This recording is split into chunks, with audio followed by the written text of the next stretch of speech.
Observations with Robert Meyer Burnett. I've heard it said before, like, it was a very smart man named Robert Meyer Burnett who said the currency of our current age is authenticity. And it's so true.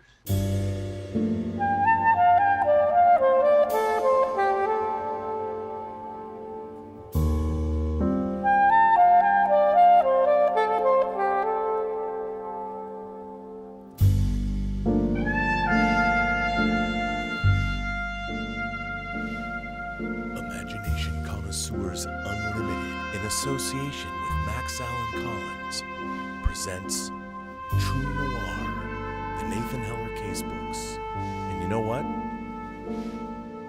Testing. Can you hear me? You can't, can you? You can. Well, greetings, imagination connoisseurs. Once again, it is I, your Duke of Dope Discourse. See? Right there. Your master of fun and wonder, your viceroy of verisimilitude, your sommelier of sci-fi and cinema, your evangelist of the imagination, and of course, the perhaps never to be defined existential Mr. Rogers. That's right, me, Robert Meyer Burnett, and I'm Robcasting you right here from the Rob Observatory. This is Robservations episode number 600, and pardon me, it's 968. 968, my God. It's amazing, but it's true. 968. I have a very special episode today, and you know, I was thinking about promoting the arts and what does it mean to be an artist, and with cinema is a collision between art and commerce, and there's never been a time in the history of cinema where I think there's been an imbalance between what cinematic art is and what's the commerce of it all. The money has overtaken the art. Everything is IPs, remakes, whatever. Everybody wants their piece of the pie. And I get that. I understand that. But at the end of the day, the things that make us fall in love with cinema is the art. And of course, Francis Ford Coppola's Megalopolis that he's wanted to make for decades has premiered at Cannes, which we're going to get to a little later. But I was thinking about the fact that Coppola, single-handedly, he sold some of his vineyard. He raised $120 million based on the fruits of his previous labor and went all in on his own artistic vision. Now, is that a foolhardy thing? Is that a wrong thing? I would say no. I would say that I want to live in... Look, everyone's saying happy birthday to me. I was not here for my birthday. Thank you all for the birthday wishes. But I want to live in a world where people like Coppola exist. And there's a lot of cynicism surrounding it. But I wanted to compare and contrast the idea of artistic endeavor, and I wanted to bring back on one of my good friends who has been showing to me over the last half decade what it means to truly be a cinematic artiste. Literally and figuratively. And before I bring him on, I'd like to read an article that was just published in Medium about my friend, director Michael Davis. Here's the article again. It was in Medium. It was published 4 days ago. Blast 'em up writer-director Michael Davis hopes to inspire fellow one-person animation wizards. This was written by Ashley Jude Colley, and it was published 4 days ago. Michael Davis directed Shoot 'em Up for New Line that starred Clive Owen, Paul Giamatti, and Monica Bellucci. He wrote and directed it. Peter Powell, an Academy Award-winning cinematographer, shot it. And it is a hoot. If you have not seen it, it's definitely become a cult film. Blast 'em Up is a rousing CGI adult animated sci-fi shoot 'em up feature film by Michael Davis, the writer-director of the Clive Owen New Line movie Shoot 'em Up. Now with Blast 'em Up, think Shoot 'em Up but in space. Okay, hello, we're intrigued. Now Davis asks you to picture the same cool, imaginative gunplay of Shoot 'em Up, but in a future world with rogue blasting aliens, androids, and giant robots. Blast 'em Up is a new actioner from Michael Davis, all wrapped up as a sci-fi heist film When a ragtag team of intergalactic space thieves attempt the biggest heist of their careers, they encounter aliens threatening to destroy all of humanity. The crew must use all of their criminal skills to stop the aliens to save mankind, and maybe still pull off Grand Theft Astro. Look at this cool poster. That's pretty neat. Grand Theft Auto in space. We catch up with busy writer-director Michael Davis to discuss how he wants to inspire one-person animation wizards. Well, I'm not going to read you the interview in Medium with Michael Davis because I don't have to. I have him right here. And what's interesting about Michael is this is the second one-person feature-length animated film that he's made. He made a movie called Nixed that had its premiere at one of the most prestigious French, or the most prestigious French, Annecy, the most prestigious French animated film festival in the world. And his movie Nixed was all about President Nixon trying to solve the Kennedy assassination, and it is bonkers great. It's amazing, and Michael did it all by himself. So please welcome Michael Davis to Robservations. Michael, how are you? I'm doing great. I love being on your show. And once again, I have to tell you, you are the most interesting man in the world, not that beer guy. You know everything, or at least you know everything about the things that I love to talk about. Well, and you present them in such a effusive, warm, thoughtful. I learned something from you. I mean, to me, it's so I'm so happy to be here and be one of your disciples. Well, I have to say, I mean, we've known each other for 30 years now. You know, I went to your, I think the first time we actually met, I went to your home theater, even though you were working at Full Moon, I think on Beanstalk, but you had turned your garage. We didn't really cross there. It was really, I don't know why I that didn't happen. saw you occasionally, you know, but you were making, you're making a film, and what's interesting, I've admired your career. I'm like Palpatine. I've admired your career with great interest. And you basically discovered Kerry Russell, and you made a wonderful film that most people who haven't seen it should seek out and find it, called 8 Days a Week, about a boy that falls in love with a girl and camps out on her front lawn all summer long. It's a delightful movie. And then, of course, you worked your way up. You made Monster Man, which is a kind of a Texas Chainsaw riff with monster trucks, which I love. You've made 100 Girls, 100 Women. Those are movie titles, by the way. You can get them. And then, of course, you made Shoot 'Em Up, which I was lucky enough to be able to produce the special features for on the Blu-ray. Yeah, great job. Amazing. Thank you. I didn't pay you to say that either, but thank you very much. And now, you know, because the Hollywood machine, I mean, one of the things I saw you do was you created some amazing projects. A project that I really think that should still get made called Bulletproof Crush. You wrote that script, which I really liked, and then you had a. It's like John Hughes meets Jason Bourne. Yeah, I mean, I thought was really fun. It was amazing. I mean, it had this opening sequence in high school where, you know, this kid is being bullied by the boyfriend of the girl he really has a crush on, and then it cuts to 10 years later where the same character's touring around Europe, and he sees maybe the girl that he loved in high school, like, get out of a car or get kidnapped or he doesn't know if it's her, and then it goes from there. And I think that the thing I like about it is it's basically you find out the girl that you had the crush on in high school turns out to be a spy. But what I like is the parallels between high school. You spoiled your own script, so I'm not going to. Well, no, it's okay because nobody's going to remember. But in the beginning, you know what a swirly is, where they dunk somebody in the toilet and they flush that's a swirly. They kind of are torturing you in high school. Well, later on, our character gets waterboarded. And so that's the spy version of getting swirlied, right? And throughout the movie, they have all these parallels between high school and, you know, and the spy world. And the tagline, if the movie ever got it made, was, you know, life is like high school, except more deadly. It's a great project. It didn't get made, but it still could get made. Why not? If Coppola can make Megalopolis after working on it for 40 years, nothing is off limits. But you've got a lot of great projects that after Shoot 'Em Up you're trying to get made. But like so many of us, I mean, I've been trying to get this one script made for 25 years.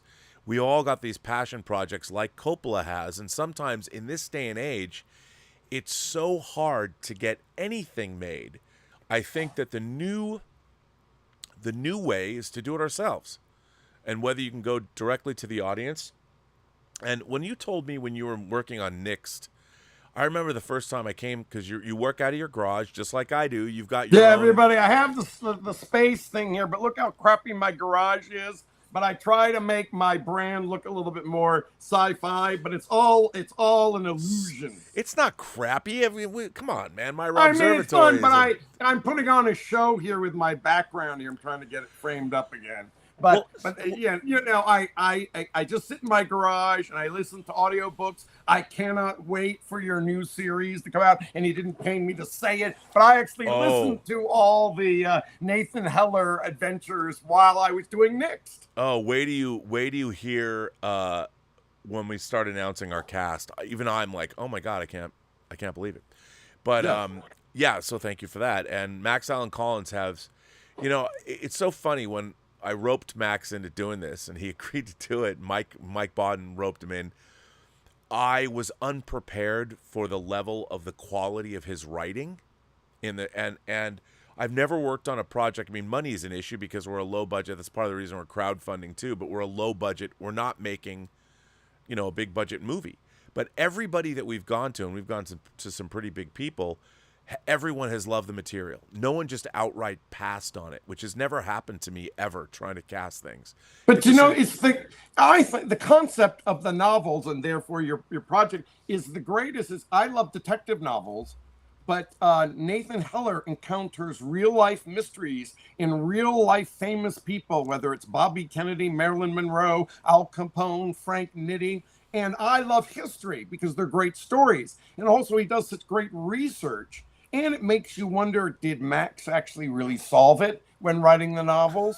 But it's a high concept, fictional detective stories, but they actually are working with real life historic mysteries. It's a great idea. No, it's true. And the first casebook we're doing is the assassination of Anton Cermak. And Anton Cermak was the mayor of Chicago, and he really was assassinated. But the assassin was probably trying to kill FDR in Miami, or was he? so we've delved into that, and when I start announcing who's playing Al Capone, who's playing Anton Cermak, so far people know that Todd Stashwick is playing Nathan Heller, and they know that Yuri Lowenthal, everybody's favorite Spider-Man, Peter Parker, my friend, he was in Nixed too. He was in Nixed, and Yuri is playing Elliot Ness, and the Kevin Costner character from The Untouchables. So those are the cast that we've so far announced, but I'm really excited during our crowdfunding campaign, which we've pushed actually away because you know how hard crowdfunding campaigns are, which is why I wanted to get you on to talk about that. But before we get there, I would love to have you talk about like the idea of artistic.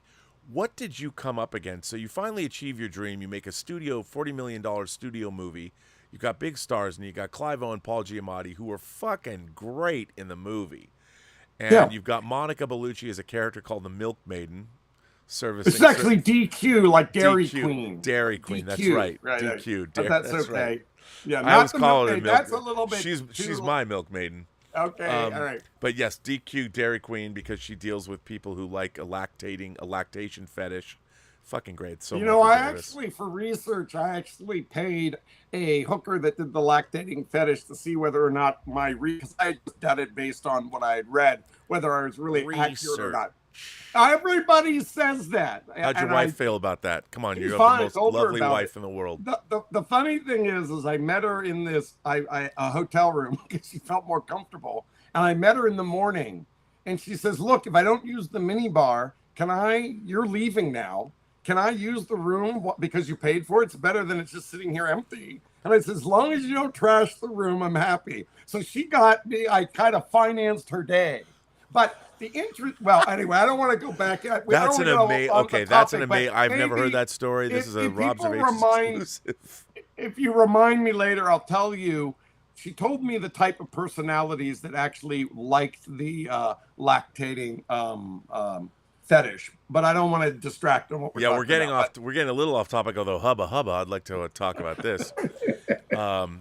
You know, if sexual fetishes, bring it on. But what I wanted to talk to you about was your experience in Hollywood. I mean, you made a number of films. You know, you worked your way up the ladder. You made a New Line movie. What was it like then trying to get other projects off the ground, and how did you feel about the Hollywood system after you making all your movies, and what made you decide to go the route of making an animated film by yourself? Okay, that's cool. So, you know, I've been very fortunate to write and direct every movie I've made. And I really like that because it has my voice, and I'm more passionate about it because I'm not creating someone else's story. It's something that came from me. And I always like stuff that has my voice, even if it's more eccentric, because, you know, we're in a day and age where people are talking, is it authentic or not? And it's more authentic if it somehow comes from you. And there's that whole phrase, it's funny because it's true. Like one of the things I always delight in Shoot 'em Up is when Paul Giamatti first meets Clive Owen, and he tells this sort of nasty limerick talking about milk maidens. He goes, there once was a woman who was quite begat, who had 3 kids named Matt, Pat, and Tat. She said it was fun in the breeding, but hell in the feeding when she found there was no tit for tat, right? Well, that was the first limerick I was ever told by my dad. And he told it all the time. Really? He told it yeah, and it was very, he told it at inappropriate times. My mom would go, no. But whenever I see the scene, it reminds me of my dad. My dad passed away 20 years ago, but it makes me remember him fondly because he also liked to tell these jokes. You know, my name is Michael Paul. You used to call me Michael Pule, like poo or whatever. I didn't really like it, but he always laughed and laughed. He had this sort of coarse sense of humor. And I think, you know, when you see these homogenized action scenes where the characters are going, we got to get him, you know, freeze. And it's just, there's nothing special about it. And I always think if you do something eccentric, it's better. And it's even better if it's something that was true. So I really like the idea that that was something that came from me. And in 8 days a week, the character finds out how his parents got together. And the grandfather says, well, your father had this hemorrhoids operation, and your mom came in and had to change his dressings. And so they hit it off, and they came together because of a traumatized sphincter. Well, that's how my parents met. They eventually got divorced, so maybe the sphincter meant was that it wasn't going to go to shit, whatever. But it's funny, and it's true, and it seems better than, oh, they met in a coffee shop or whatever. And it delights me. At the end of the day, going back to, you know, the Hollywood films and the business, there's 2 ways you can look at it. It's a great way if you get to be a success. You could make a lot of money and you can get a lot of happiness from that. But I get the most happiness in my life out of the process of creating. I mean, I would rather be sitting home working on a script than going to some Hollywood party, even if it's a place where they're friends of mine that go, oh, I loved your last movie. It's really great to get complimented, but I just get very excited about the process of creating. And I guess my frustration throughout, my biggest regret in my career is that I had to fight so much to have opportunities to make stuff versus being able to make more stuff. So after Shoot 'em Up came out, the movie was not a hit. And we've talked about this before. If your movie is not a hit, you go into this thing called director's jail. Right. And I'll give you an example of, and this is kind of, it both talks about the business and somebody who has a unique voice. You remember that movie Red with Helen Mirren and Bruce Willis? Of course. And I actually kind of liked it. It had a really good concept, and the graphic novel was fantastic. I went in to pitch, this is after Shoot 'em Up, to pitch on Red 2. I had all these great action scenes. And the executive I pitched to called my agent after my pitch and goes, well, that's got to be one of the best director pitches I've ever seen. And I'm like, well, that's great. But he also went on to tell my agent, you know, I can't hire Michael. I actually called him later. I like the guy. And he says, look, you know, Michael, that was awesome. I know you're super talented. But number one, my boss was going to ask, well, how did his last movie do? And because your movie wasn't a hit, you're not going to get hired. It's all based on numbers. And I go, "Wait, what if you showed him the movie?" He goes, "I'm not going to be able to get my boss to watch a 90-minute movie, even though it would be a good time for him. It could just be, hey, I have nothing to do on a Friday night." His job is to pick the best director, and he's not willing to watch a fun movie for 90 minutes. That's kind of the hubris we're dealing with. But the guy went on. So I really liked the guy, and I was at this point. It was like 2.5, 3 years after Shoot 'Em Up, and I got to write a pilot, and I was struggling a bit. I said, I want to take you to dinner, and I want to pick your brain about how the business views somebody like me, right? And so we had a great dinner. We reiterated the whole thing about box office, but he said also, even with Red, all of your movies have a signature. You put your voice in it, has your stamp. And to me, that's a great compliment, because every filmmaker wants to be the author. That you could tell that it's a Wes Anderson movie, right? You can tell it's a Woody Allen movie. Isn't that what you're Free Enterprise? Only Rob Burnett could make Free Enterprise, right? And you delight in the fact that this thing would never have existed or anything close unless you were doing it, right? And this guy says to me, we would be afraid that you would make Red 2 a Michael Davis movie rather than a Red 2 movie. And at this point, you can't fight people once they've made their opinion. But I was thinking, you know what? I'm going to be shooting your script and not rewriting the script. And if any day you're going to watch the dailies every day, if there's something in there that you think that I've, jumped the shark, you're going to beat me up and yell at me saying, Michael, don't change it. Just shoot the script, which of course I would.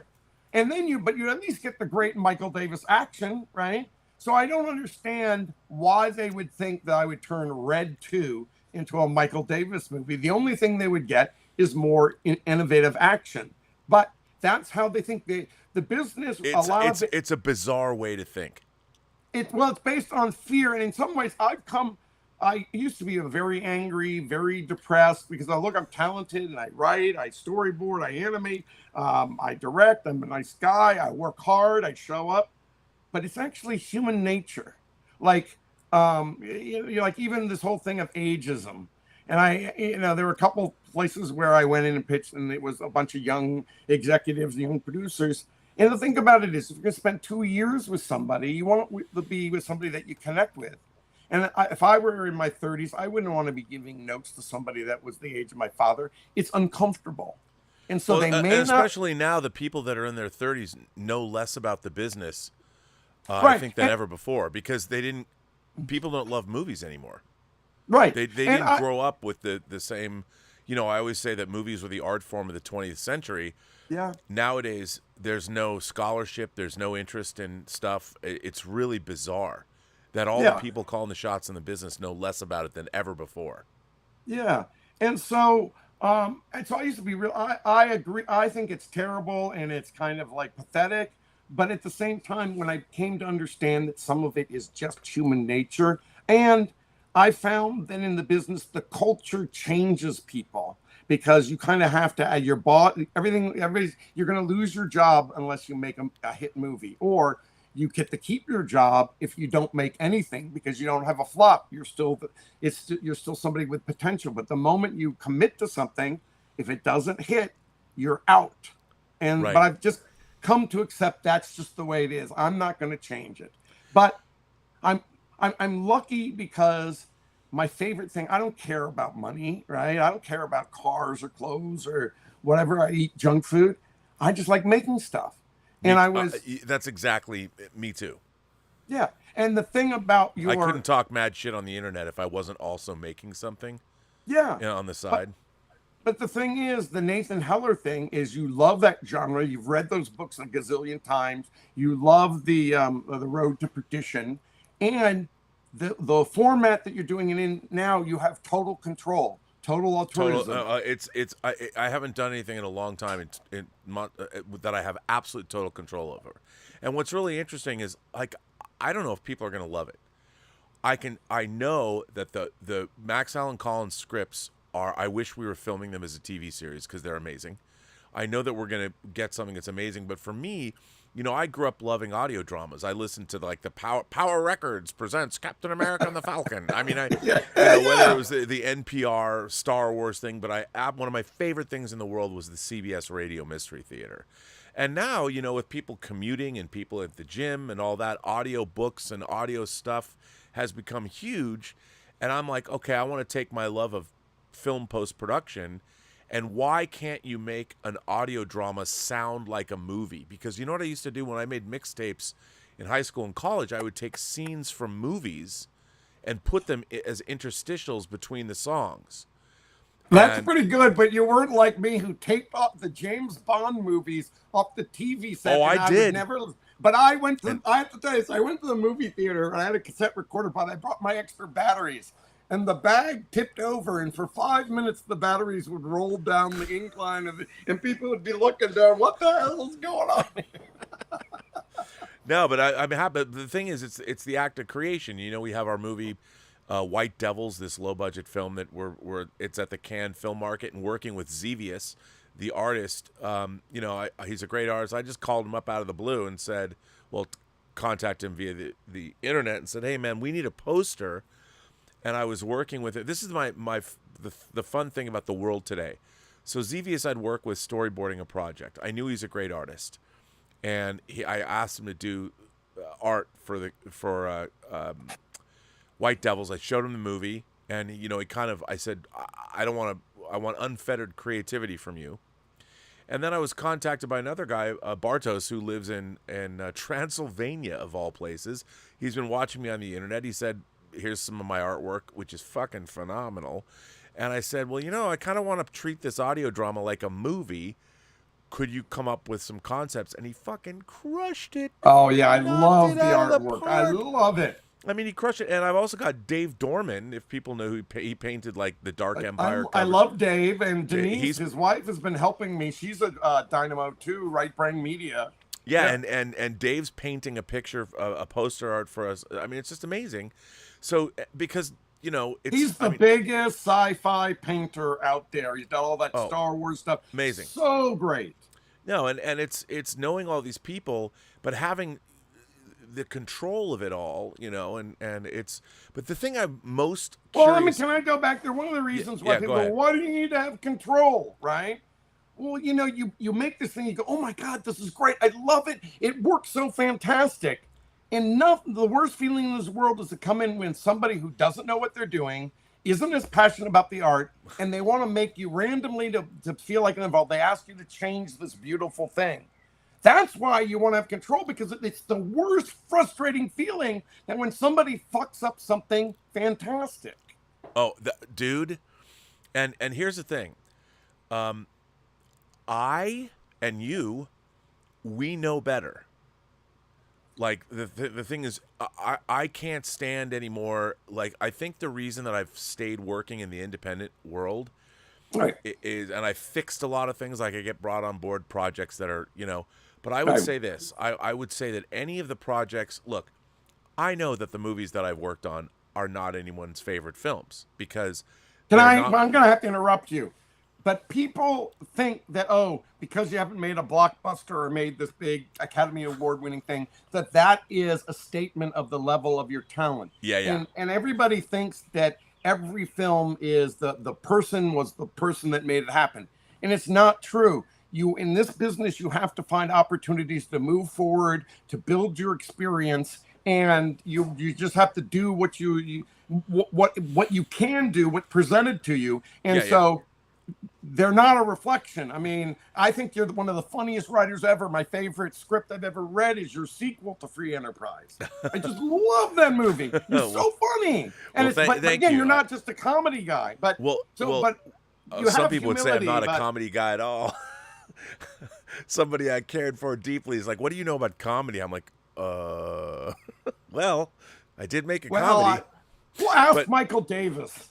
Well, no, but I think getting back to the whole idea of where I think the world is going, and what I really like with the internet, and we as creators have an instant audience that an access to an audience 10 years ago didn't exist. I mean, if you were a proto proto YouTuber, sure, but it's incredible now that we can reach our audience. And when I saw, I got to ask you, what the fuck made you think you could make an animated feature film all by yourself? And then when I actually saw it, I was blown away. Like, I know you started out as a storyboard artist, and you are a very talented artist, but this crazy story you came up with, and the dynamic, the camera moves that you were, and I know that, again, you're a self-taught guy. Yeah. You were using you're using software that was new and available to you, and you're like making a motion capture stage with cell phones. And I mean, you did all this crazy shit. And I was looking at this movie when I'm talking about Nixed, and I was gobsmacked that you did it. How did you, what made you decide, how did that happen? Tell us how it happened. I got very lucky. I had a friend who really wanted to tell a story of behind the scenes in the White House, things people don't know. And we just sat, and he was also a financer on the East Coast. And we batted ideas around, and I don't want to say it was a cliche, but we kept coming back to the most interesting presidents were Kennedy and Nixon. And we just, he kind of said he liked this idea of the unreliable narrator, the I, Claudius approach of Nixon solving the JFK assassination. And after I started researching it, it turned out that Nixon was obsessed with the JFK assassination, partially because he thought he was friends with Kennedy. When he was vice president, his office was right across the hall from Kennedy. And Kennedy pretended to be friends because the guy's a vice president, but behind his back, he was making cracks about what a loser Nixon was. And they actually have that famous Kennedy-Nixon debate when they ran against each other for president. But they had actually debated like 6 years earlier when they were junior congressmen in Pennsylvania. And so they had this long history. But the fact of the matter is all these people Nixon knew within the CIA and their shady cohorts, when they were planning the Bay of Pigs, that was an operation that he planned when he was vice president for Eisenhower.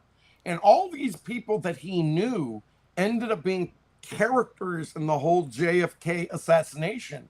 And he thought that if people found out that he had previously been associated with him, it could hurt his reelection campaign. And so he even asked they had the actual limo where Kennedy was shot, they had warehoused it. He asked them to bring it to the White House so he could kind of poke around and be like a Sherlock Holmes on it. And he was. So in my movie, it was, 95% of it is true. The only thing that's not true is I really made Nixon a detective.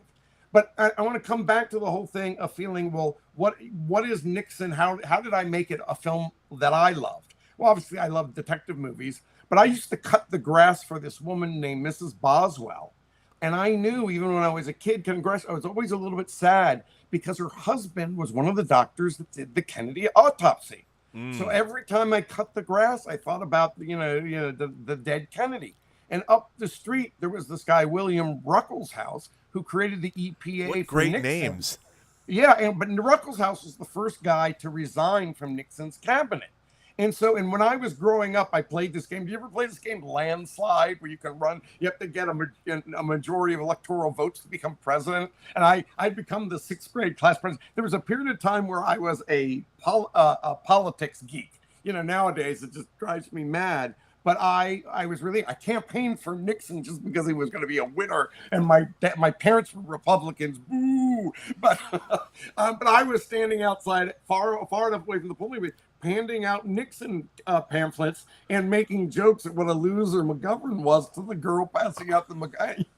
I was such a jerk. I was also like, I know this is terrible. I just like to be funny. I was in a suburbs outside Washington, D.C., and the door would ring, and this woman would come out, and she goes, I'm here, educating people about the Equal Rights Amendment, the ERA. And I go, oh, the eventual ruin of America?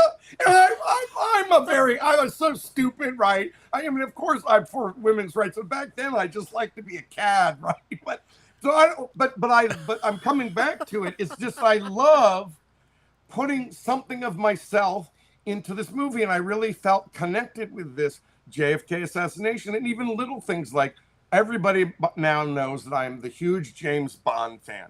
And I found a way in the movie that, you know, the White House has this great movie theater in it, and the presidents can order any film to watch.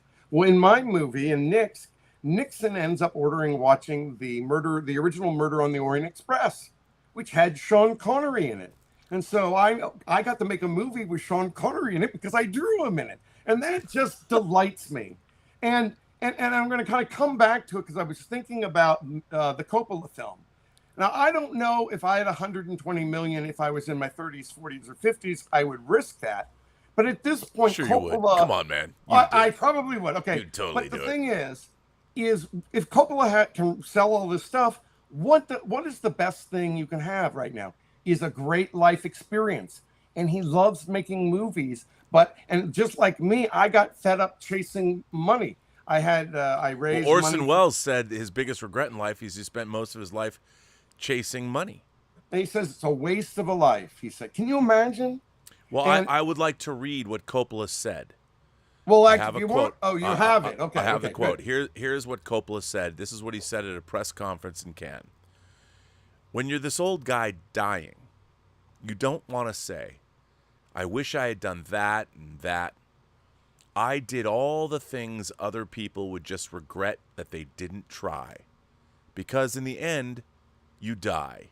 You don't get any award for just being conservative.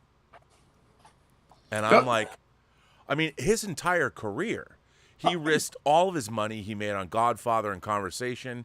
He made Apocalypse Now.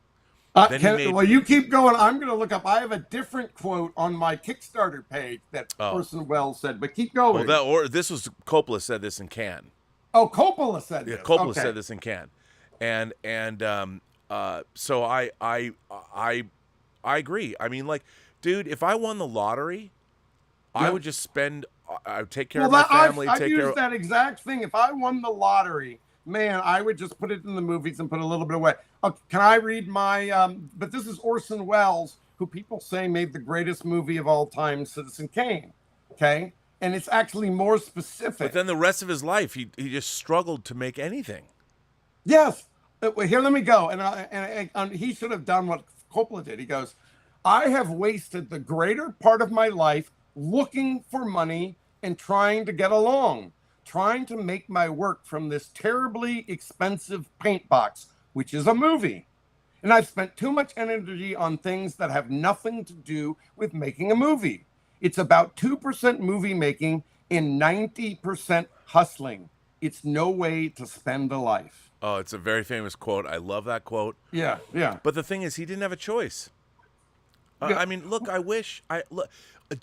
do I wish sometimes that I'd gone into finance?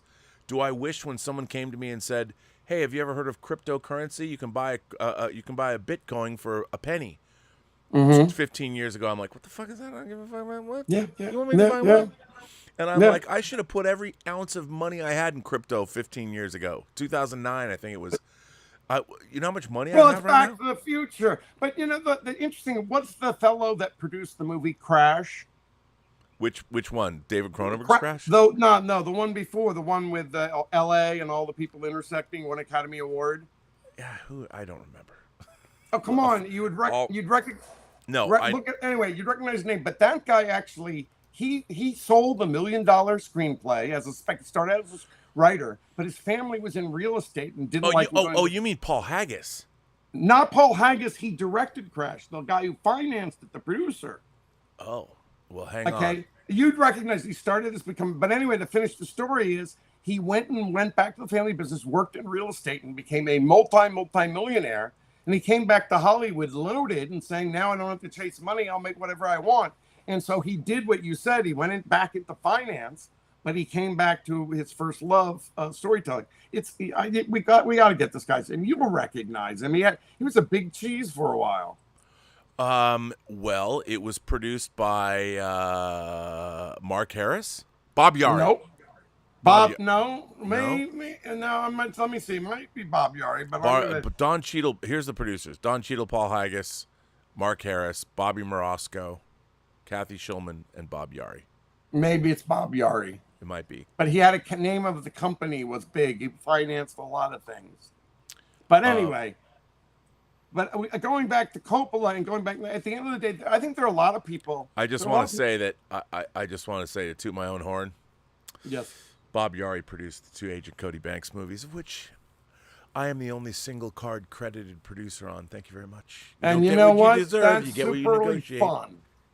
Those are great movies. No, they're not. Great movies. Dude, they're great. Well, you know what? The second one's terrible.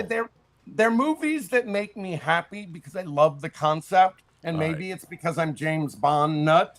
I know, but if you read Zach Stentz and Ashley Miller's original script, you would weep that they didn't make it. Well, that goes back. Here we developed a movie. It was what if Ferris Bueller was James Bond? Yep. But the one thing they didn't teach him was how to talk to girls. And then they decided to make it for tweens. And no shade on Hilary Duff or Frankie Muniz. They did a great job.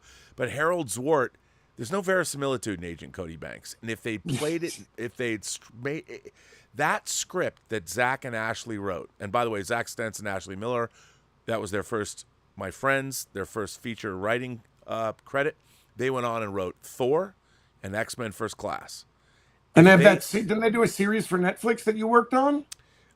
They did. Ashley did Dota Dragon's Blood that I edited all 3 seasons of, and then Zach did Jurassic Park Camp Cretaceous, and then they wrote a novel together. I mean, again, it's like here we had this beautiful script that MGM bought from us, fast tracked it.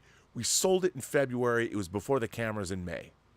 Never happened. That's fast. That's fast. Never.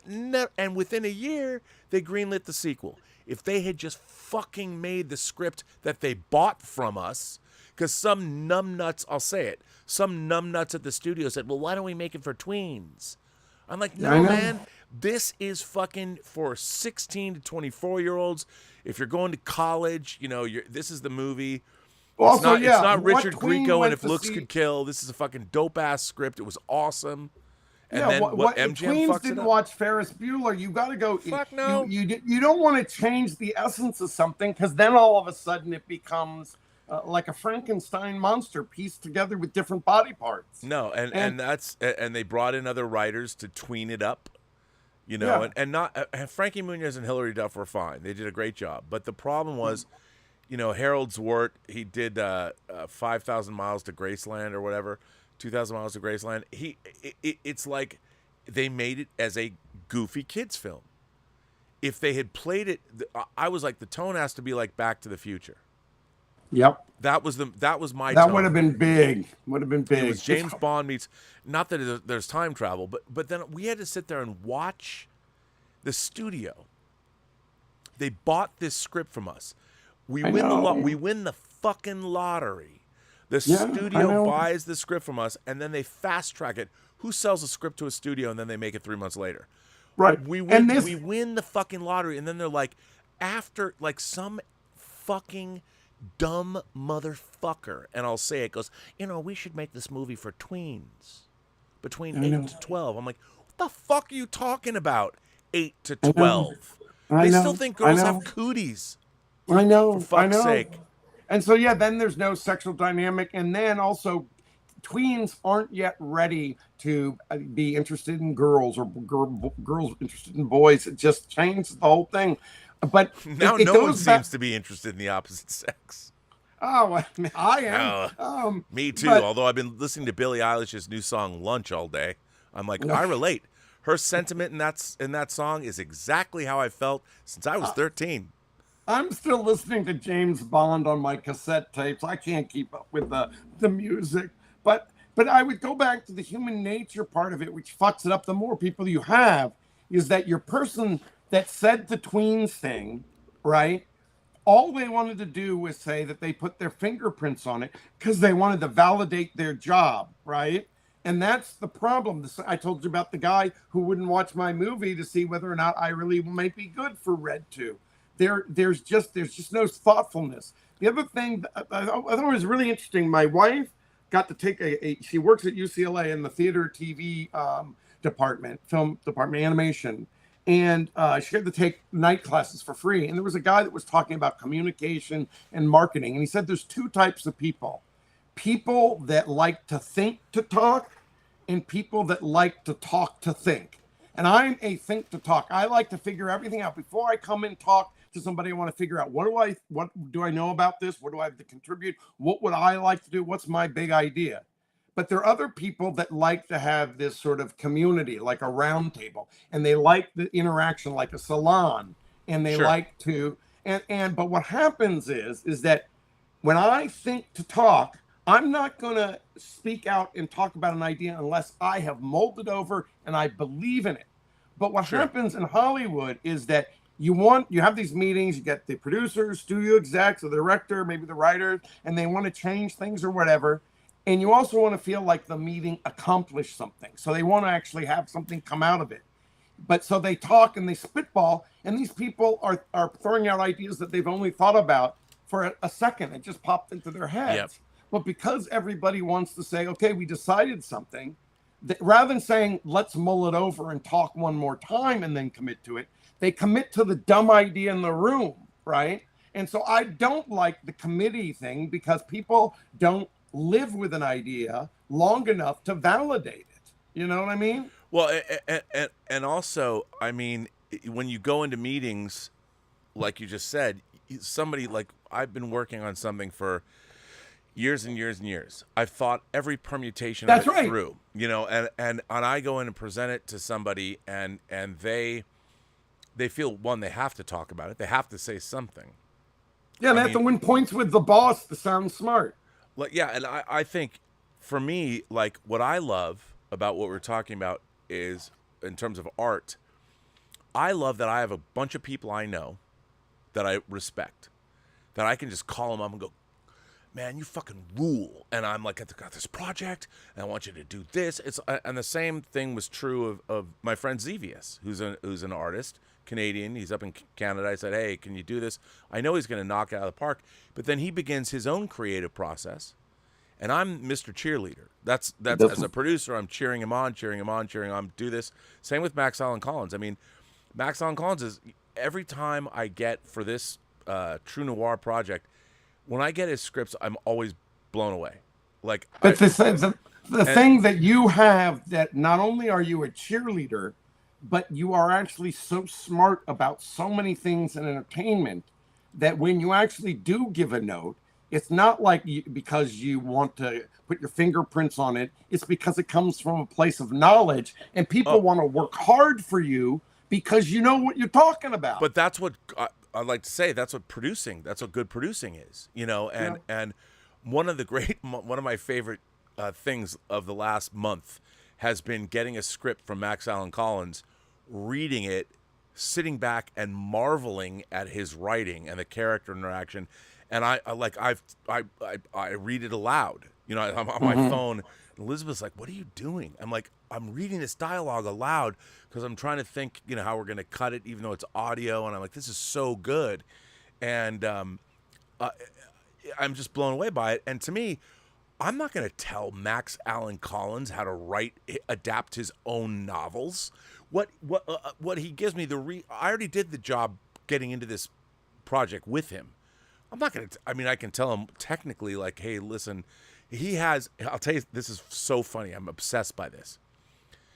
In one of his scripts, the Nathan Heller, the main character, has to explain why another character knows or thinks.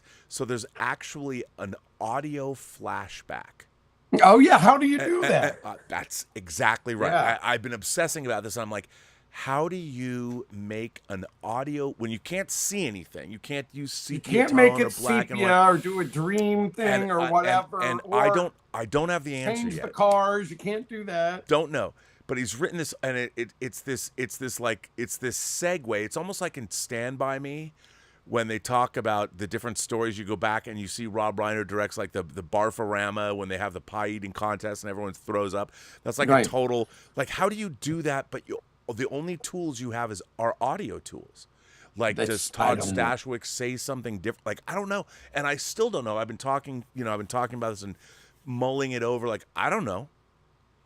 But Max has given me this awesome. I'm not going to tell Max. I'm not going to go. Because technically you can't do it. You don't. Yeah, I'm not going to be wanna, like. No, yeah. I'm not like, bruh. How do you do? Yeah, No, yeah. he's given it to me. My job as a director and a producer is to figure out how to honor what he's already written. Yeah. And I'm not going to go back and go, we can't do an audio flashback. Oh, yes, we can. And you know what? I'm going to figure that shit out, and we're going to make it happen, and it's going to be awesome. Yeah. And you'll be excited because, and this is also part of the fun of making stuff, is you don't always want it to be easy. You want to wrestle with it in your head. It's like solving a puzzle, and there's a joy of living with it, thinking about all the permutations, and then solving the mystery of what is the best creative choice. That's lots of fun. You'd be denying yourself if you just said, I can't do it. Well, this is the fun part. Okay, but let me get back to the whole idea of you one-man banding a 3-hour animated feature film. Well, okay, so I kind of gave the backstory, and I talked you got about to give how the I back, was invested in it. But did you ever stop and go, how the fuck am I going to do this? Well, the thing is, you'd never animated. You actually into it. You'd made some. We had some animation on the. You made some animation. Actually, start this way because this is really interesting.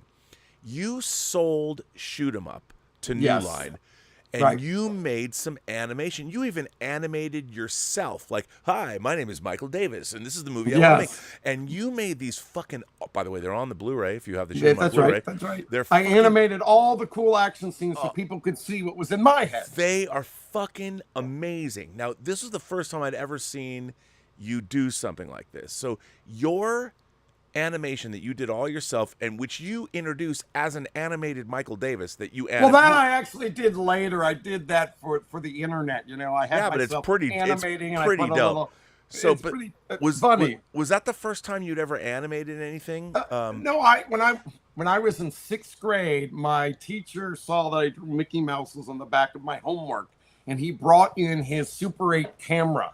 And I made my own animated cartoon. And it was one of the greatest days of my life because they were also playing this big Walt Disney school-wide assembly with the parents coming in. And everybody was singing Zippity-Doo-Dah. The other class would be doing, When You Wish Upon a Star. And I got to go as the celebrity artist to every class in my school and draw these 8-foot size Goofies and Donald Duck that then they would paint in with tempera paints and then decorate. And so then they asked me to be the host of the assembly that night when the parents came in, introducing each song and talking about it. And then my film had come back from Kodak just that day, and they screened my movie to the entire school and their parents. This is an animated film made by an up-and-coming Walt Disney, and it was like the greatest. And my parents didn't even know I had been working on this, and they were just flabbergasted and all. It was like the greatest moment of my young life. So I had done animation.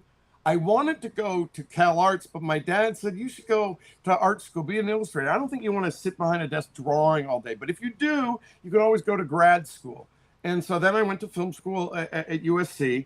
But prior to going to USC, I worked for this place called Broadcast Arts.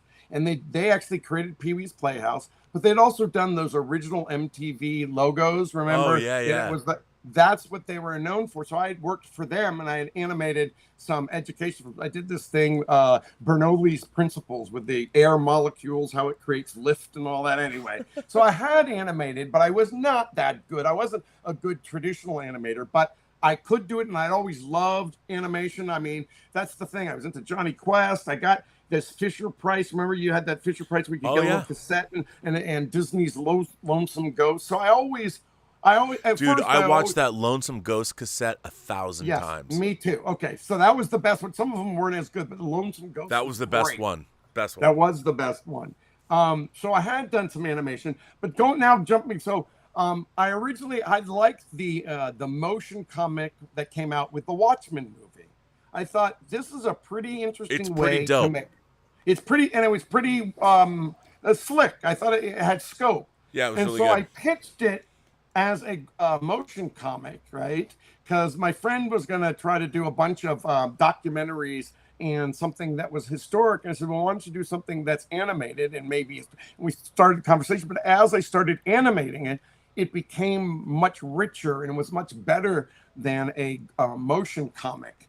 And I was very fortunate. What had actually made me think I could do it is there was this thing called Crazy Talk Animator. It was a piece of software where I could, and it was really amazing. I could take a drawing of like Nixon and then drop in the audio, and it would immediately do the lip sync. That was what I was always afraid of doing animation, is how could I make, I didn't want to have to go through and go, oh, his mouth is at an O on frame 18 and he's a on frame 24. It would be just so tedious. But this thing automatically made the lips work. But then it also had a thing where you can kind of attach the head to a little model. And with my mouse, I could start turning. I could make the eyebrows go up and down. Sometimes I hand animated to make it more exaggerated, but I could get this really good lip sync. And I'd actually taken a clip from Dr. No, and I made this animated Dr. No, a sci-fi guy. You are nothing but a stupid policeman whose time has run out, right? And it looked really good. And so I knew I could do the lips. So it was basically the software made me believe that I could do this. And also, a part of it happened during the pandemic, so I was lucky I was at home anyway. But I just love working. I work basically at least 18 hours a day because I just love it. Me too. And I also listen to audiobooks, and that's when I listened to I was working on Nixon, to the Nathan Heller series. And so I made this movie. It's really cool. I'm just starting now to look for distribution. I have a sales agent, and it did go to Annecy. People loved it. And so I decided this was the ultimate auteur experience, in that, look, I'm not a young guy anymore. And you've seen the Coppola. Come on, man. You're young at heart. Yeah, well, okay. But you understand, you hear, if Orson Welles thinks it's a pain in the ass chasing money, what's it going to be like for me, whose movie I just went into director's jail, and it's not, But here's the thing. Here's what I find fascinating about the world that we live in today. You've got Clint Eastwood making The 12th Juror at 93. Scorsese, Ridley Scott, George Miller at 79 has Furiosa coming out. You don't have to quit. And the thing is, what's really interesting is I heard a really interesting statistic that I don't know who said this, but somebody was talking about startups in Silicon Valley. Right. And they said that there's no big startups made by anyone under 30 now. Whereas we talked about this the last time we got together, and part of it is the generation that's coming up is afraid of failure. Well, that's and that's the funny thing is, like, what I don't understand is my entire life I was always like, well, let's put on a show.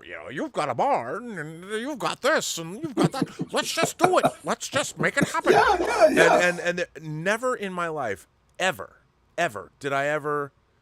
I'll tell you a funny story. I don't know if I told you this, but so at our high school, I was in charge of the senior class mural. And we had at Mercer Island High School, we had a thing called the Mushroom. And it was a building that was built in the 60s, this really funky building that looked like a giant mushroom.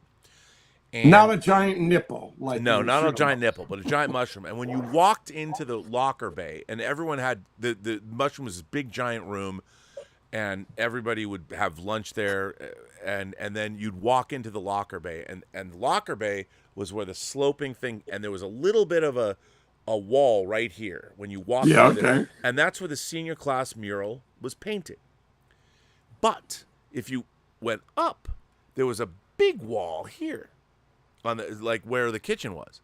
So I'm in charge of the senior class mural. I picked all these artists, people like my friend Greg Smith, who's the star of Robservations Episode 1. We had all these great artists. And when you get there to paint this mural, I look around, and we had all these great artists, and I'm like, why are we going to paint our mural on this little small wall that goes into the wall? Yeah. Why don't we paint it on the big wall? We had scaffolding, and people were like, well, did you clear it with anybody? I'm like, no, but no one told us we couldn't paint it. Right, yeah. So Kelly Goto and I, we had everybody paint. I tried to paint the unfinished Death Star, which was on it. But so everybody paints this huge mural. And my contribution was I painted the Ralph Waldo Emerson quote, "What lies behind us, and what lies before us and what lies behind us are tiny matters compared to what lies within us." And that was our senior quote. And I painted it with blue and gold. I don't even know why it wasn't our school colors, but whatever. So we have this giant mural, and it's totally fucking awesome. Totally awesome. Monday morning rolls around. Oh, no. Monday morning rolls around. And I get a fucking call. My homeroom note comes, Rob, the principal's office wants to see you. And I get called into the principal's office, and it was Larry Smith, who's the principal, and Jackie Hallett. And Jackie You're Hallett, Ferris Bueller, man. Jackie Hallett was like, I loved Jackie Hallett, but she was a total lesbian battle axe. And I loved her, and she taught my leadership class. And it was totally fucking Palpatine and the fucking Emperor and Vader. She's standing up like Vader, and she's like, you know. And Larry Smith is there, and I'm standing there, and they're like, so the senior class mural is very impressive. Everyone really loves you. You did a fantastic job. And I go, I know, right? I mean, I didn't do it. All the other people did it. I got all the great artists, and we did. Everybody contributed. Everybody painted their little pieces. It's amazing, isn't it? Because I knew. I'm like, where the fuck are they going to go? Are they going to yell at me? Are they going to tell me, like, are they going to, what do they want? Do they want me to say, like, what? Like, I didn't paint it where every other class for the last 35 years painted their mural? Yeah. What do they want me to say? Because I knew that the people, not me, it wasn't about me, the people, the artists that I had painting this shit kicked ass. Yes. And then you needed more space. I knew. And they made this great mural. Now, I'm not saying everybody should buck the trends, but if you know what you've got, if you've got the talented people, that's what producing is. People want to know what producing is. What a producer does is get all of these very talented people together and gives them everything they need to do what they do. And then they put it all together, and then we can sit back and take the credit. And so no one else, I took the risk. So did you not, did they lay into you, or they ultimately you succeed? What did they do? I succeeded. That's great. Because what are they going to do? At the end of the day, I made, but that's, now look, did I get any money from this? No. But you know what? The entire senior year, whenever I walked in, what was great was when you walked in from the to have lunch, right? Because when you walked in before, you never saw the mural. Because when you came in through the edit bay, you could only see it when you, or the locker bay, you could only see it when you went back into the locker bay. This way, when you looked, you saw this gigantic mural that your own classmates made, just lording over you when you had lunch. Yeah, and it's every day you're reminded of it. And that's how you live your life. Yeah. But you have to know you have the people that can deliver. Yeah. And they deliver. So, bringing it back to you. Well, how do you? So anyway, I benefited from the software, and I benefited from having this work ethic. But I've always my favorite thing is doing action movies, right? And after that, I taught myself this CGI animation, and the software for CGI is even better than 2D. And I kept thinking, well, I want to make another movie. And we're in this world where you need to have IP, you need to have something recognized. And I originally thought, what if I do a animated sequel to Shoot 'Em Up? And then I go, yeah, but it's going to be a pain in the ass. Going to have to convince New Line. I'm going to have to get the rights and blah, blah, blah. But again, I also love Star Wars and robots and aliens. And I said, why don't I make a futuristic in the spirit of Shoot 'Em Up? Instead of guns, I'm going to have all the cool things you can do with a blaster. And so I came up with doing Blast 'Em Up. And everybody that loves Shoot 'Em Up will know that it's the same kind of thing, but with blasters and probably even more. And because it's CGI, I have no limits to my imagination. If I need a giant spaceship, if I need to do a big, gigantic dogfight, I just animate whatever I want to have. And so I feel just so empowered. And, hopefully somebody will show the clip of what I'm working on.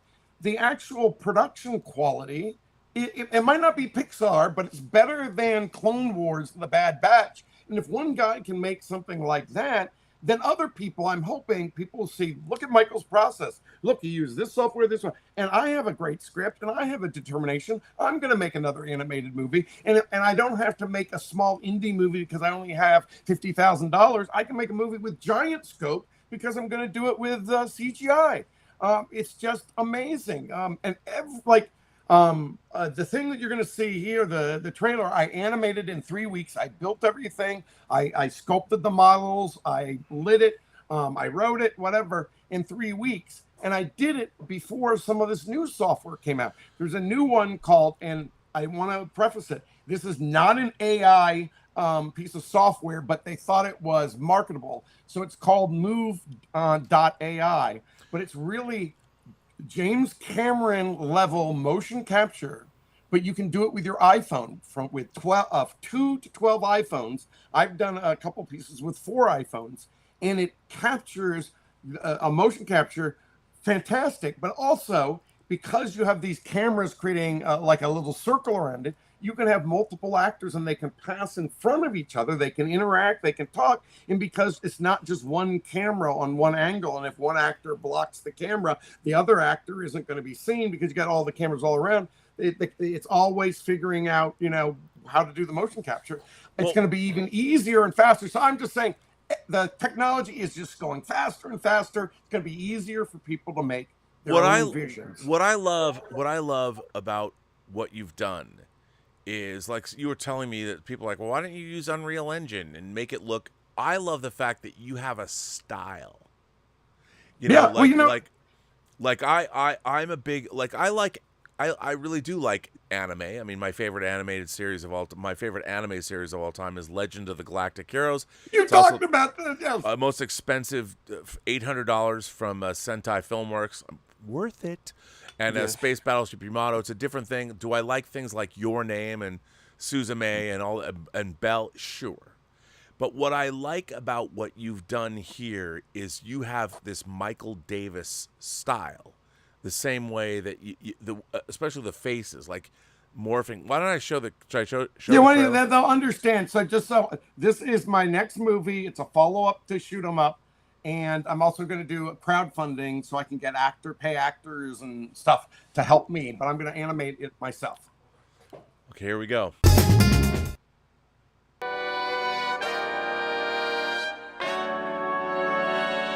I've been thinking.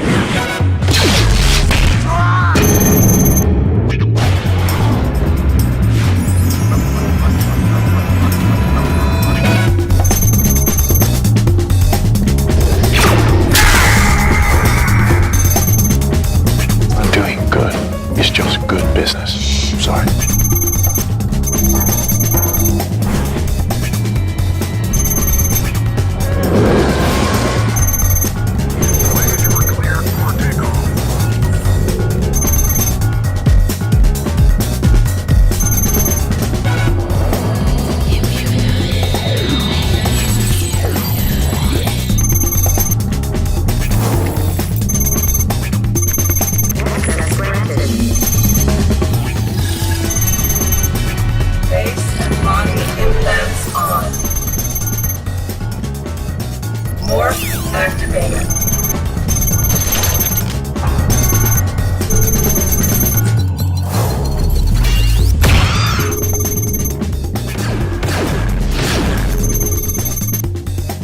Think of all the things that think these days.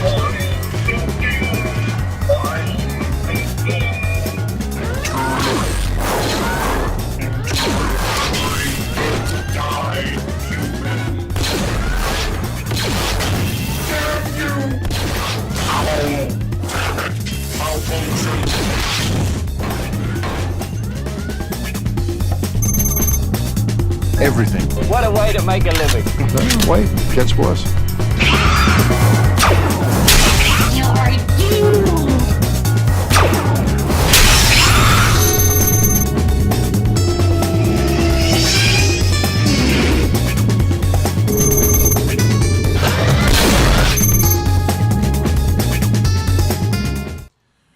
Well, dude, I mean, I love watching that trailer. Apparently, we had some YouTube's being so crazy lately, but we got to play the trailer in its entirety. So that's all good. The We're one back. thing that I wanted to come back to is, we've spent a lot of time, even not even on this episode, our frustration with how the system works. Okay. But I want to take a moment here to express how much joy I get out of making these things. Do you remember when you were a kid and you had your action figure and you made your own movie and Yes. you made whatever action you wanted? Well, that's basically the same kind of happiness and excitement I get, because it's like I'm in a sandbox with my action figures and I can make these guys do whatever I want. And whenever I did like a little section, a little sequence or a shot, and it's like at 12:30 at night, instead of going to bed and being tired, I literally would play the thing over about 40 times and I go, I can't believe I made this. I made this and I'm making it. Do you know what I mean? And so I want to tell people that as much as we get frustrated by the system and the culture out there, there is so much happiness in what we do. And I don't want to be somebody that's bitching. And part of the reason I'm doing this project is I want to recreate that feeling of being 95% of the time I want to be creative. I'm not chasing the money like Orson Welles. I'm not taking meetings. I'm not running around to locations. I'm spending my whole time being creative. And the wonderful thing, and the reason I want to pass it on and help other animators, like the article you read at the beginning, is that I get to be the production designer. I take all these different models, and it's not one models, and I do what is called kit bashing, which is what they did with Star Wars. They took different plastic models, but now I'm doing it in a digital way to create my own location. And then in some ways, sometimes Different plastic models. There you go. Whoa. Right. What's really gift that interesting you is gave this is the swordfish from Cowboy Bebop. Oh, where'd you get that? From you. I know. Just had to I say. know. But what I'm saying is that, can you imagine, as a filmmaker storyteller, I get to build the set, and then when I animate it, I'm actually being the actor. I'm lighting it. I'm the cameraman doing my camera moves. I'm the writer. I'm doing and then I edit it together. Everything is me, my creativity, my vision, and it's fun. And I don't have to say, oh my God, I have to finish because, tomorrow we're going to a new location and I didn't get all those shots I wanted.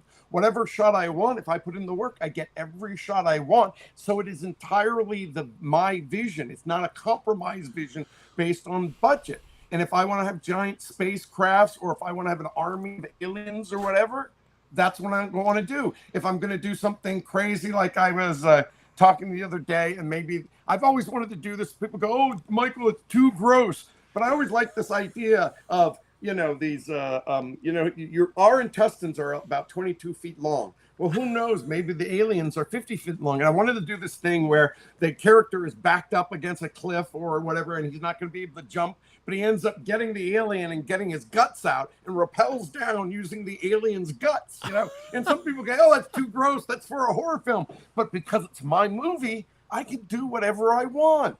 And that makes you just feel so excited. And then when other people like what you made and you didn't compromise, then you get that double, rush of fun. So, dude, I want to see alien intestine repelling. There you go. I try very hard, because I don't like to be. I don't like to chase the money, but I'm doing a Kickstarter. If you go to Kickstarter, it's called Blast 'Em Up. I think Rob's going to have a link to it. Yeah. And I'm not asking for a lot. I'm only asking for money for the things I can't do, which I wouldn't mind to get a cast. If I get a little bit of my stretch goals, maybe even go after a star voice. I need money to record this. I need motion capture actors. I need hard drive space, models, and then a sound design, mix, and composer. But everything else I'm going to do myself. And so it's a very small ask and a fraction of what even, cheapo animation on TV costs. So hopefully, if you want to see, like, shoot 'em up in space, if you can, back it, or just spread the word about it. So can I play your Kickstarter video? Oh, yeah. I love that this. Explains everything better than me. Well, I love this video because you're in it. Let me play this video. I'm going to play this video.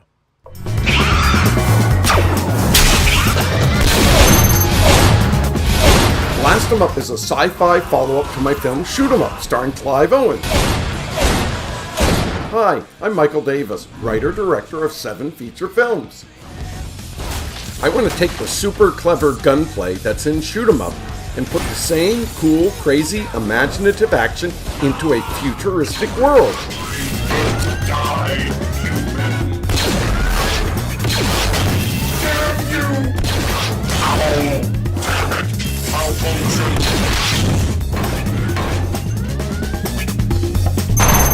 There's one big problem getting Blast 'em Up made. Every studio I showed the script to shot me down. Even though many fans said, Shoot 'em Up is mankind's greatest achievement. the film wasn't a hit, so there was no way anybody was going to give me the money to make a big sci-fi movie about a band of space thieves who attempt the greatest heist of their careers only to encounter aliens bent on destroying mankind. Because I love making action movies so much... Bring 'em out! Then bam! Oh cool, he fried him! I decided to say, blast you, Hollywood. I'm gonna find a way to make it myself. I taught myself computer-generated animation. I created everything in the Blast 'em Up footage you've just seen, from animation, set, spaceship, and prop design, plus the lighting and camera work. I feel so empowered. Nobody can stop me from making a movie. Whatever fantastic idea I come up with, I can now put into an animated film. High-quality feature film animation can now be produced by a single animator. I hope Blast 'em Up is a revolution in feature film animation, because I'm going to teach others my process in hopes of inspiring future solo animation wizards to make their own CGI movies. I'll do this through detailed making-of videos, and I'll be appearing on several Movie Geek YouTuber shows to talk about the making of Blast 'em Up. These Movie Geek YouTubers are supporting the film. I'll be a guest on their shows where I'll also tell my funny and horrific stories about the film business. I am so grateful for their backing. I'm not crazy thinking I can animate a feature film all by myself. I just did it. I single-handedly drew a 2D animated feature, Nixed, that premiered at the world-renowned Annecy International Animation Film Festival. To make Blast 'em Up, I need your help, you animation, sci-fi, action-adventure fans. Most computer-generated features cost tens of millions of dollars, sometimes $100 million. I just need $80,000 to fund all the stuff I can't do myself.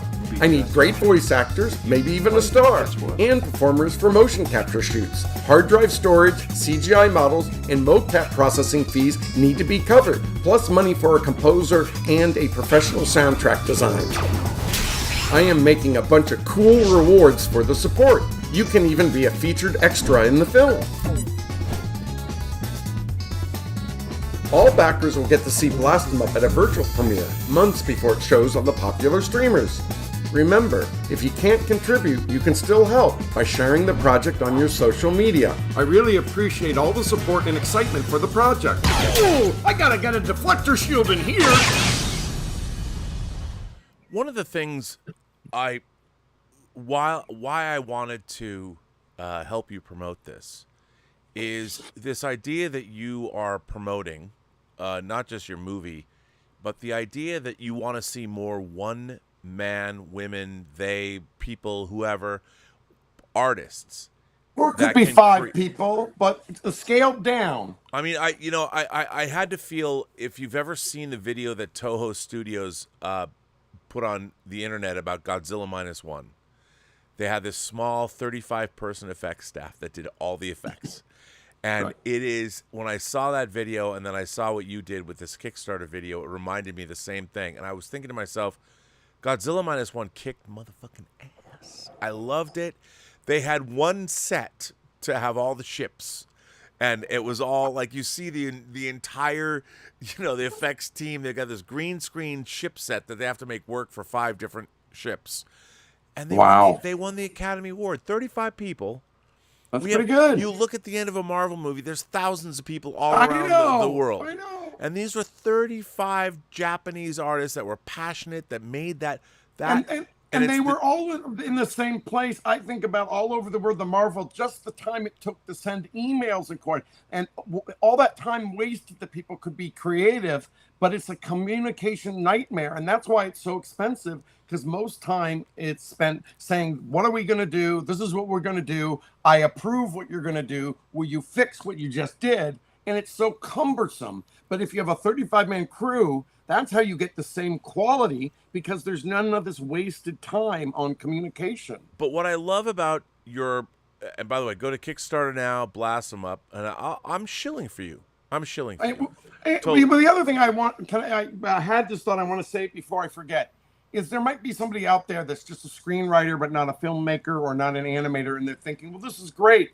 I want to tell you, if you have no animation skills whatsoever, you can do what I'm doing. You could get about 70% there if you focused on it for a week. You could do pretty good just in a weekend, and you wouldn't even have to pay. Most of this software, they give you a month to try out. And I guarantee you can do something like this on your own very, very, very quickly. And it could apply to, I was always thinking, I'll throw out this idea. Why am I doing this big sci-fi epic? What if I came up with a really simple concept that I could bang it out like, they make a South Park episode in a week? What if I came up with something that was satirical and I started doing this thing that caught fire, and it was this fun, crazy, very simple, but easy to produce, fast to produce animation? It doesn't have to be this epic or this slick, or they have this situation that you could live broadcast like Rob, but you could be your own animated avatar. There are a couple of people on Twitch doing that, but you could create this personality, and you could go on live performing like this. And the software that they have also, you go, well, how am I going to make the expressions and the acting or whatever? They actually have this very easy with your iPhone or other cameras, facial motion capture. Remember with Jim Cameron, the avatar, they had the camera, right? You could do that in front of your computer. And so if you are intrigued by this, but daunted, please, and one of the things that I'm going to do in one of the rewards tiers is I'm going to detail, and I'll also listen to what you guys do. I'm going to say, this is exactly how I do it. This is what they don't tell you on the YouTube tutorials to make it easy. These are the step-by-step. And you could actually, within one tutorial, you could be making a walking, talking character. And then all of a sudden, you could say, I can make whatever I want. I mean, look, you're a dad, and your children are also very creative, and they're also succeeding in their creative fields, which must be very gratifying for you. But, you've made it a big point of this whole campaign to promote what you just said, that individuals can take back creation. I mean, everyone's saying, well, AI is going to ruin art. But I would say, you don't want to just type in prompts. What you want to do is express yourself, and it's a confluence of great technologies, and as with any technology, it's how it's used. Yeah, and if you think about it, the only thing, it is traditional human performance, but I don't look handsome, or I also don't look like an ugly alien. Oh, come on now. Okay, but let's say, but I'm basically, or you get your good actor friend, and you literally, you can create whatever your character, and then that your human motion, your performance, zips down magically into a character you make. And like you may notice that the character in the trailer looks a little bit like Clive Owen, because I'd love to get him. But I've also done videos just to see how it works. If Clive says no, but I have all this animation, I can take another character. I did one with Nick Cage, press the button, and Nick Cage takes over, jumps right into the same motion of Clive Owen talking to the robots. And so that's just amazing. Is you could, the casting doesn't work. I wish I had a scene with the character look different. You can just press a button and it drops the character right into your animation. It is amazing. But I want to reiterate is basically you should see the characters as like a costume. That people are always changing costumes, right? Whatever character you want, a funny character, an alien character, but you still have to get a emotive human performance. And most of that, the best way you do it is I'm going to combine the motion capture with, then I take it and I exaggerate it so it doesn't look super realistic. Like, maybe if I'm too big, I'm a living cartoon character. But I'm not just going to take the mocap and just live with it. There are places where I'm going to, no, I think this should be more exaggerated. But it's not it's not a techie thing. It's great story, great facial performance if you want to capture it, and great mocap performance. And then you as the artist tweaking that motion. And then everything else from the lighting to the camera moves, they're exactly the same as if you're on a set, except that you don't need a crew of 50 people. You don't need a dolly grip to push the camera. It's you doing the camera move. And if you don't like the camera move, you can do it again and again until you get it right. If you didn't get enough shots, right, and you need another angle, you don't have to go, hey, can we do a pickup shoot? Can we afford to go back to this location? You just put up your other camera and get your other shot. It is magical. And I know some people like live action, but I love the color. I love the Pixar movies. I love the look of CGI. Well, no, it's and look, what I love about it, your dynamic camera moves are really, really cool. I mean, going from these extreme close-ups to wide angles and back, it's amazing. What you're doing is amazing. Well, but as I said, I like doing that. But if you can imagine, if you're somebody that doesn't draw, or never directed before, you basically have a camera, and with your mouse, you can move in or out, and you immediately see what the angle is. And then you, having watched you've never made a movie, you could say, I like that composition, right? Because you can visualize. I've worked with a lot of directors that can't pre-visualize their scenes, and they don't even know how to talk to me as a storyboard artist to tell me about their coverage, right? They feel like they need to be on the actual set to figure out what their blocking is. Sure. Well, okay. You're on your computer screen. It is your set with your actors, right? Except nobody's ever going to see that you don't know how to block the scene unless the scene is there, because you're alone and you can do and make whatever mistakes you want and experiment. 100%. Now, let me ask you this. I was curious about lens choices. When you're working in the virtual space, you can pick. I mean, like for me, I'm a prime lens guy, and when you're shooting live action, you maybe have, if you have a five lenses that's a huge package for a prime lens. Yes.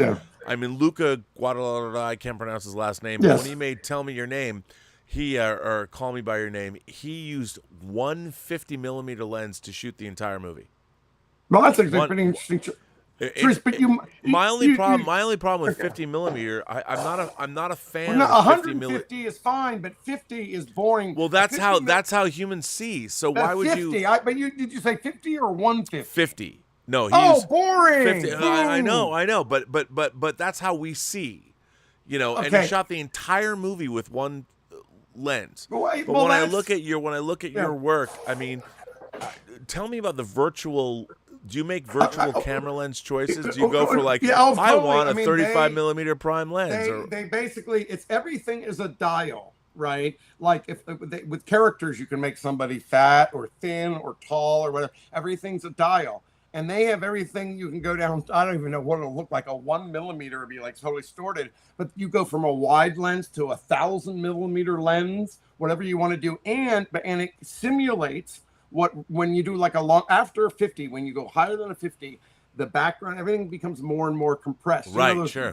Those shots in like The Right Stuff where the astronauts are walking and they hardly ever get bigger and the background is really flat. It recreates that. If you want to get the really cartoony. By the way, one of my top 10 favorite films of all time is The Right Stuff.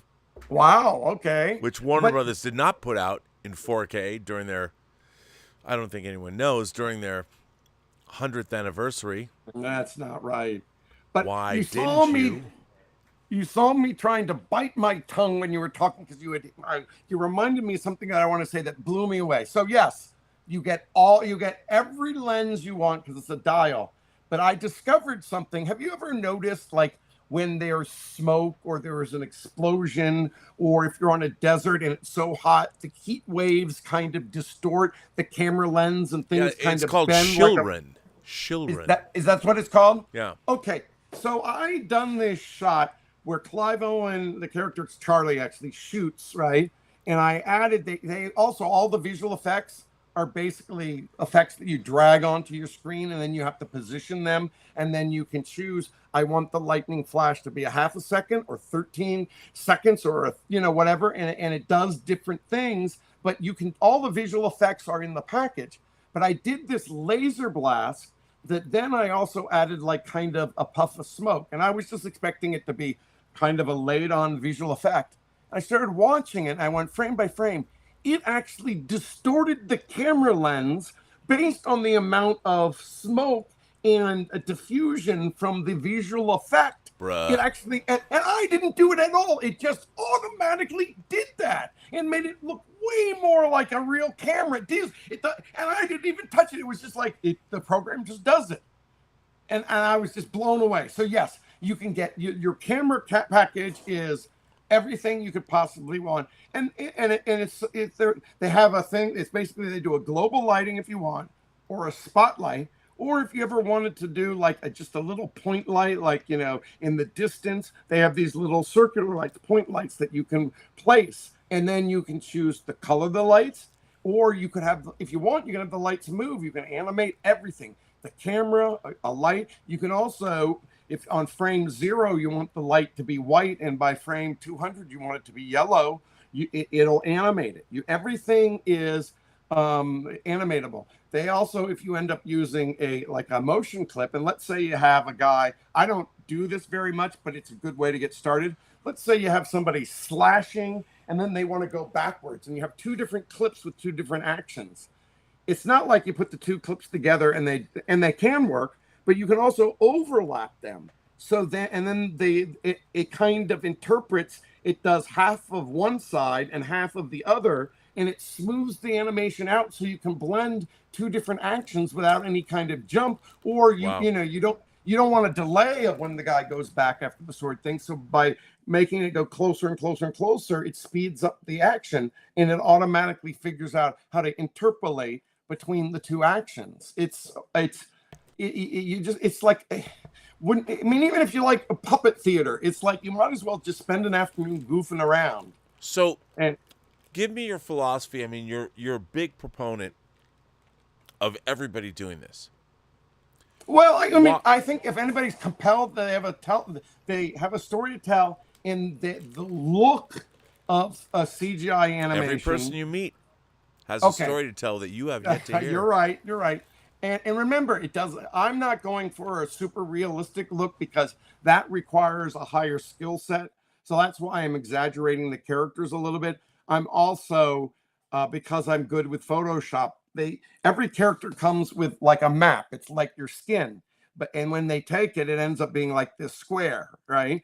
And a lot of characters are very realistic. I just take that square, put it into Photoshop, and they have these different filters, and I use one that's like an oil paint that makes all the color look like brush strokes. And if you stand back, it looks like a John Singer Sargent, but when you're up close, you can see the brush strokes. I lay that on top, and all of a sudden it's less realistic and more like I'm watching a moving painting. It's not as strong as in Arcane, but think about whatever you want to do. Let's say you want to do something really simple, like, do you ever anybody see Roly Poly Oly for kids, and you wanted to make everything super smooth? You just airbrush it and you diffuse it, put it back on, you get a whole different style. With all these, you can visualize a style, and then the tools are there that you could, again, in a weekend, you could make something that you were really happy about. You'd be hooked on it. Do you want to live in a world when you see all of this kind of creation happening? Everybody. I mean, at the end of the day, my favorite movies are ones that feel like there's the director's voice. But I love every kind of storytelling, whether it's a live action movie, whether it's a long form with TV where there are lots of episodes. I love reading novels. I love graphic novels. I mean, that's one of the reasons why I became an artist, because I love comic books. I love that art form. I've written a novel because I like the beauty of the written word. I just want a world where people can make their art. And I was thinking about it the other day, and I one of my favorite movies is this movie Amelie. and I watched the behind the scenes. Dude, I met Elizabeth because of Amelie. It's in my top 10 of all time. Yeah. My But you entire know what? worldview, if someone said to me, what is your worldview? I would say, you have to watch Amelie. But you know, I have a friend who's telling me the other day, he hates the movie. How could somebody hate the movie? But my point is that in the DVD, Genet says the way he made it is every day he just writes down something that he thinks is a fun idea or something that he's observed that it's a funny or true. And he collected like 15 to 20 years things because that movie's jam-packed with, oh, that's such an amazing moment. Oh, that's such an interesting thing that he did. The thing with the photographs in the photo booth. He had 20, and then he found a story that he could take all this creativity and put it in there. But then he said, I could only make a movie this good 20 years from now because I need to start collecting again.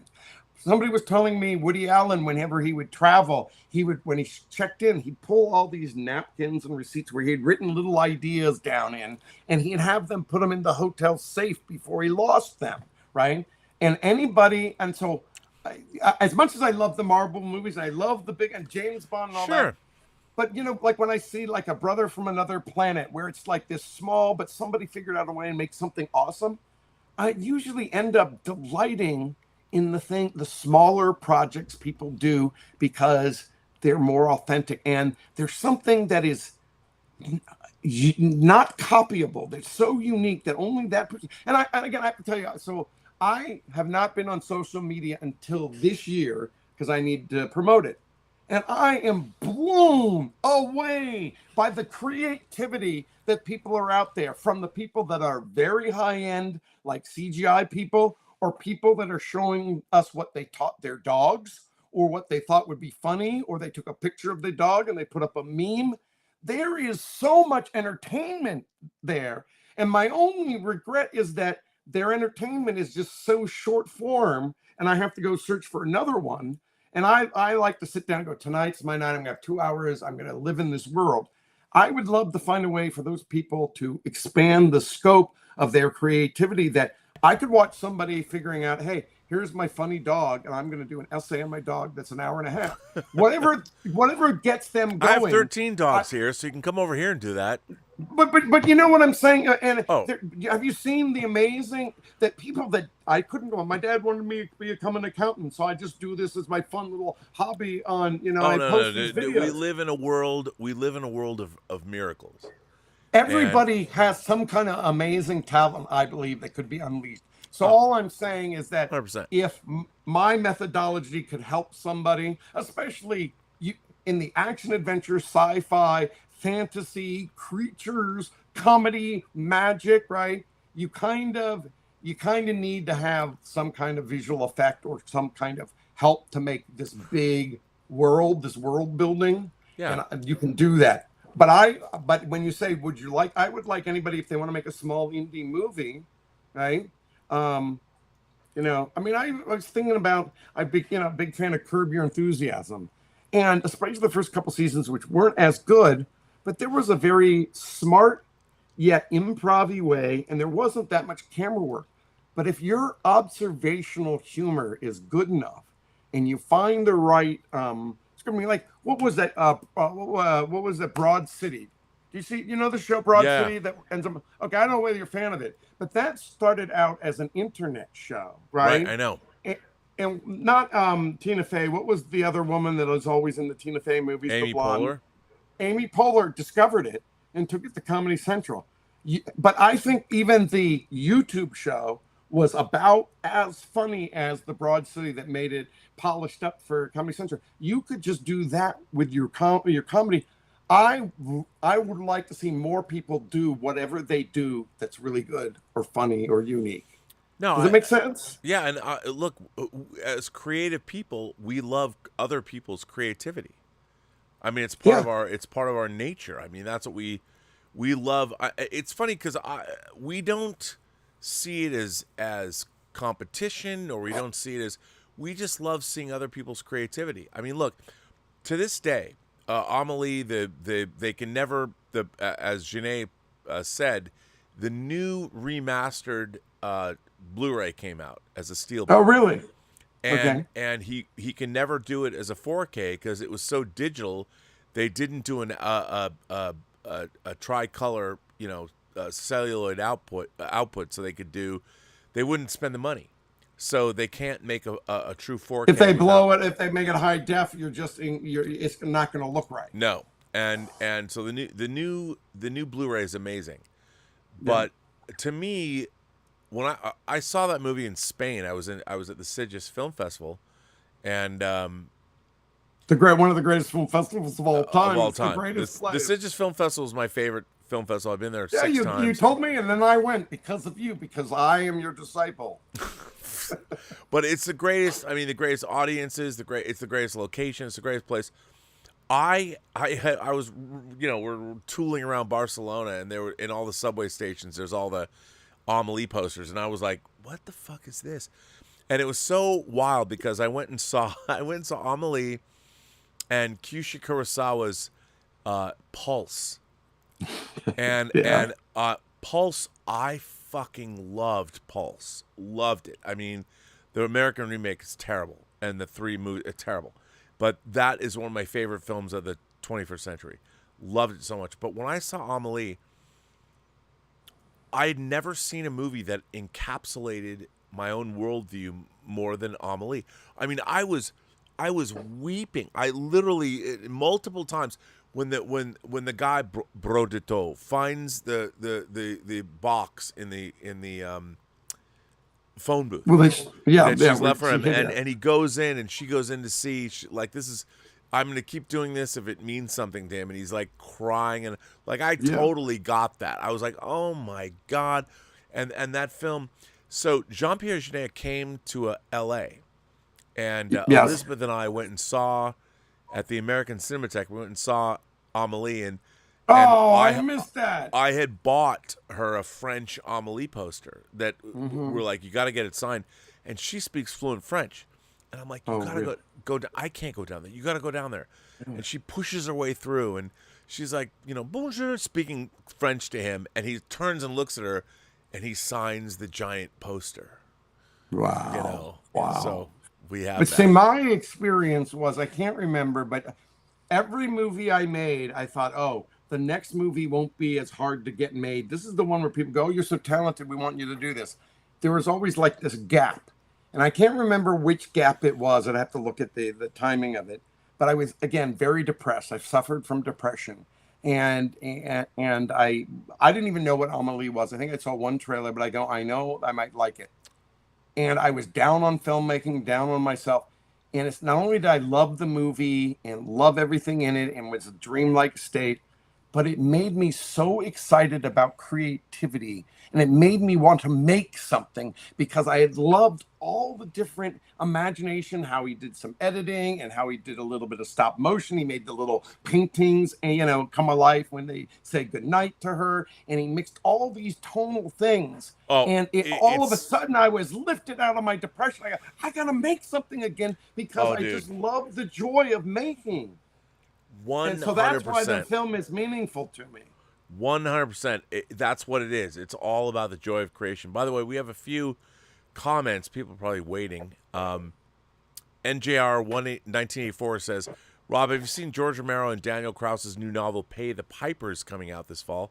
Pretty excited. I did not know that. I will definitely check that out. Destiny Captain says, happy birthday, Rob. Well, thank you, even though it was the other day. Michael, I'd have to explain to you why everyone's been wishing me a happy birthday for months, but thank you. Sean Omumia says, Crank was awesome. Thank you for being a part of that.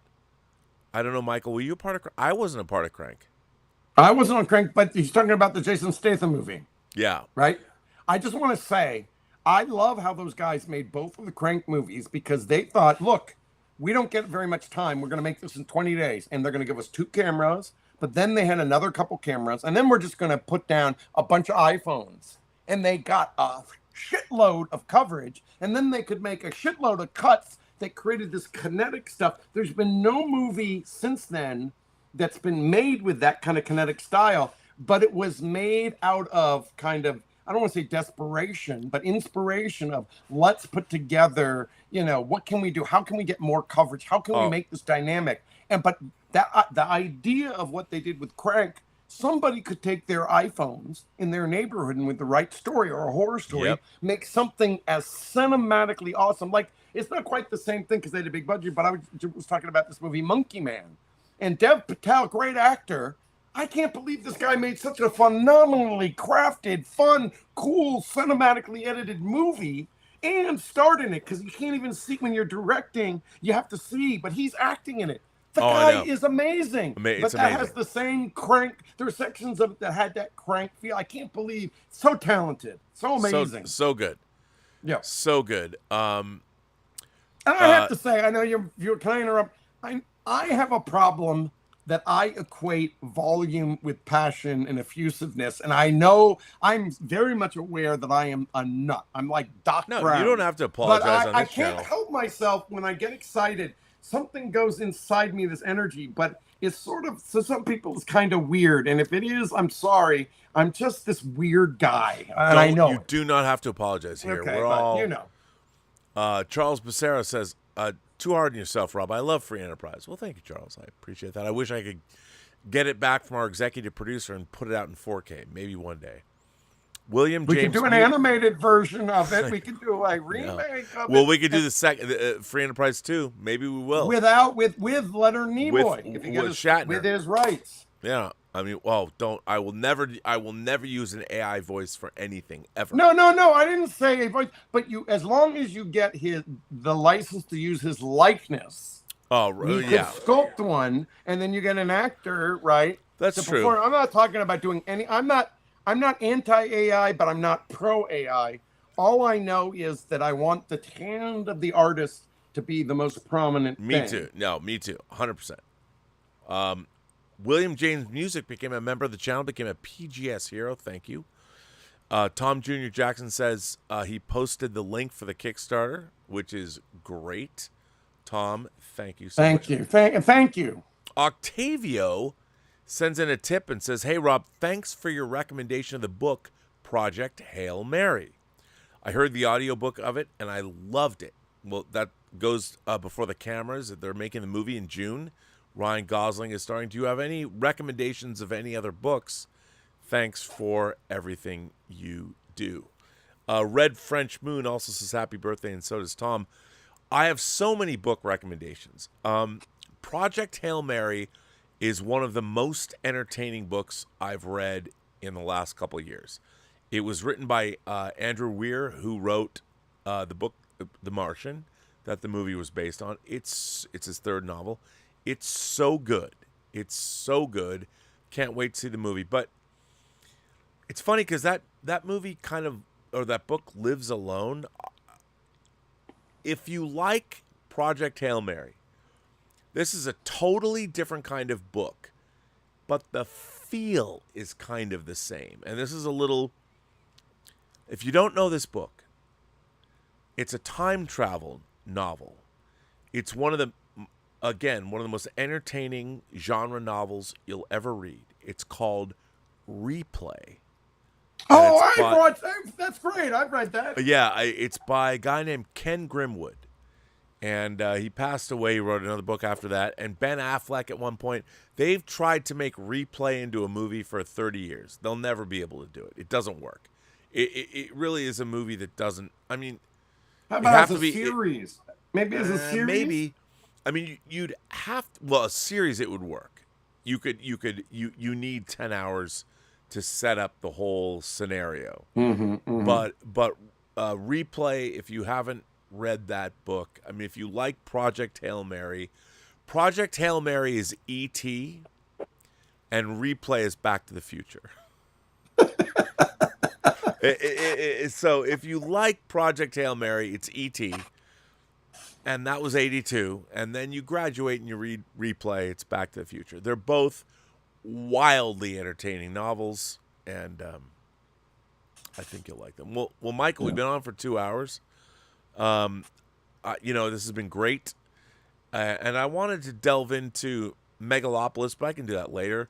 I think Well, the one thing I do, but bring it all around, it doesn't matter whether it's 120 million or, for nothing shoestring.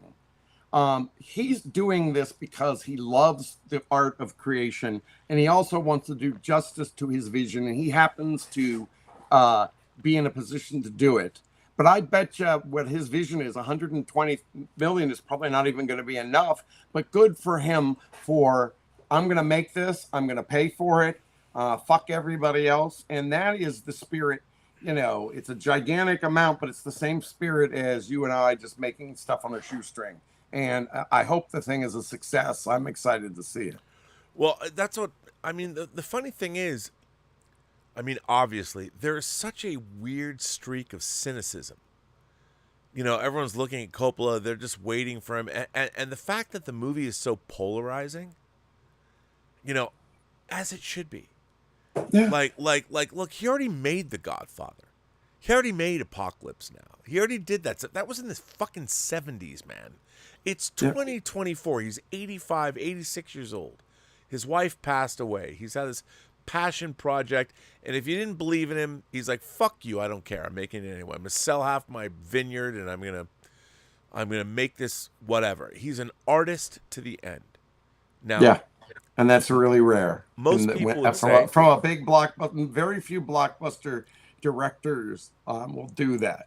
I mean, I always wonder whether or not, because George Lucas kept saying at one point he was going to go back and make his small movies, and I have this theory, although I doubt it's true, that he actually has made these small movies, but he didn't want them to be judged as George Lucas's small movie, but they're just these little experimental films that have got played in film festivals or whatever. But I'd like to think that he's made something and did what he said he was going to do with all his money. But I kind of have a feeling that he decided to work on his museum instead, which I'm excited about. I am too. I mean, well, let me ask you this. I mean, you're as a father, you've raised 3 great kids, and they're all creative in their own ways. They're doing some amazing stuff.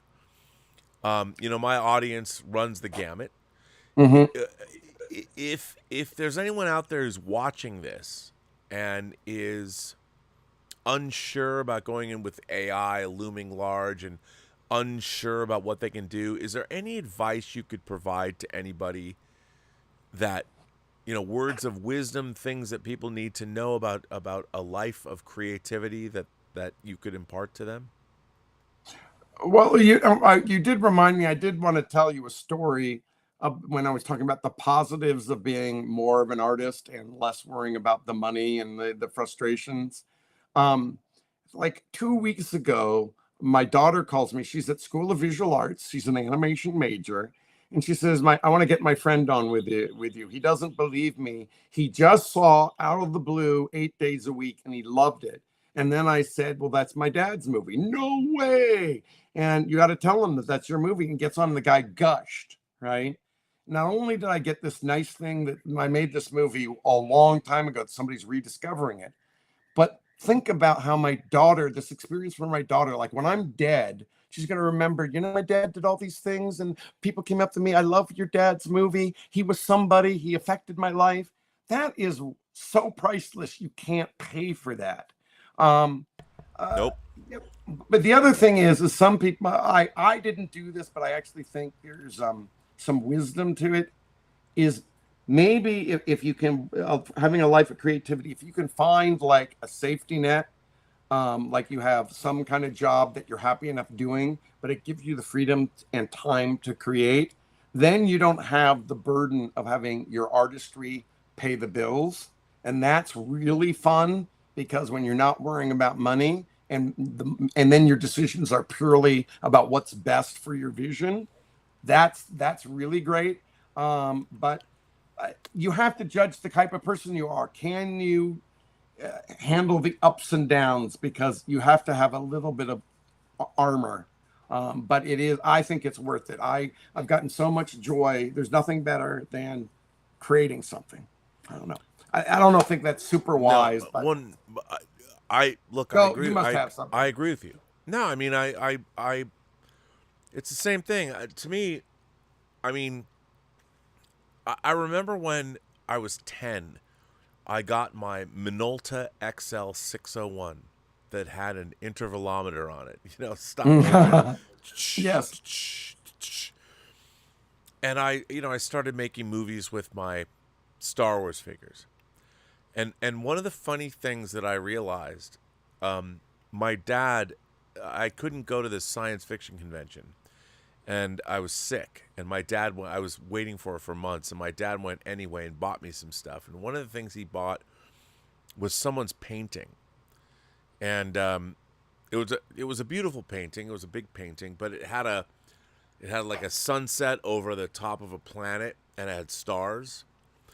And I remember I was like, you could use that as a background. Like, how do I make stars? And I was putting my models in front of it. And then I realized I could put that painting down and slide it. I could turn the camera on, just slide it, and it would create movement. And like if the ship was flying. Yeah, I was like 10 years old. Like, what did I know? And it was this painting, and it was so...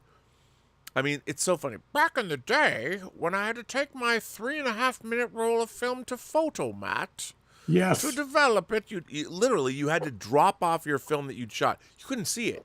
You had to wait a week and get it back. And you'd go to Photomat and you'd get a little box. It's like you'd take it home and you'd string it up on your projector. But yeah, I had the latent image blues. I was thinking, did I have the right exposure? I couldn't wait a week to see whether or not it came out well or not. I was always worried until it showed up.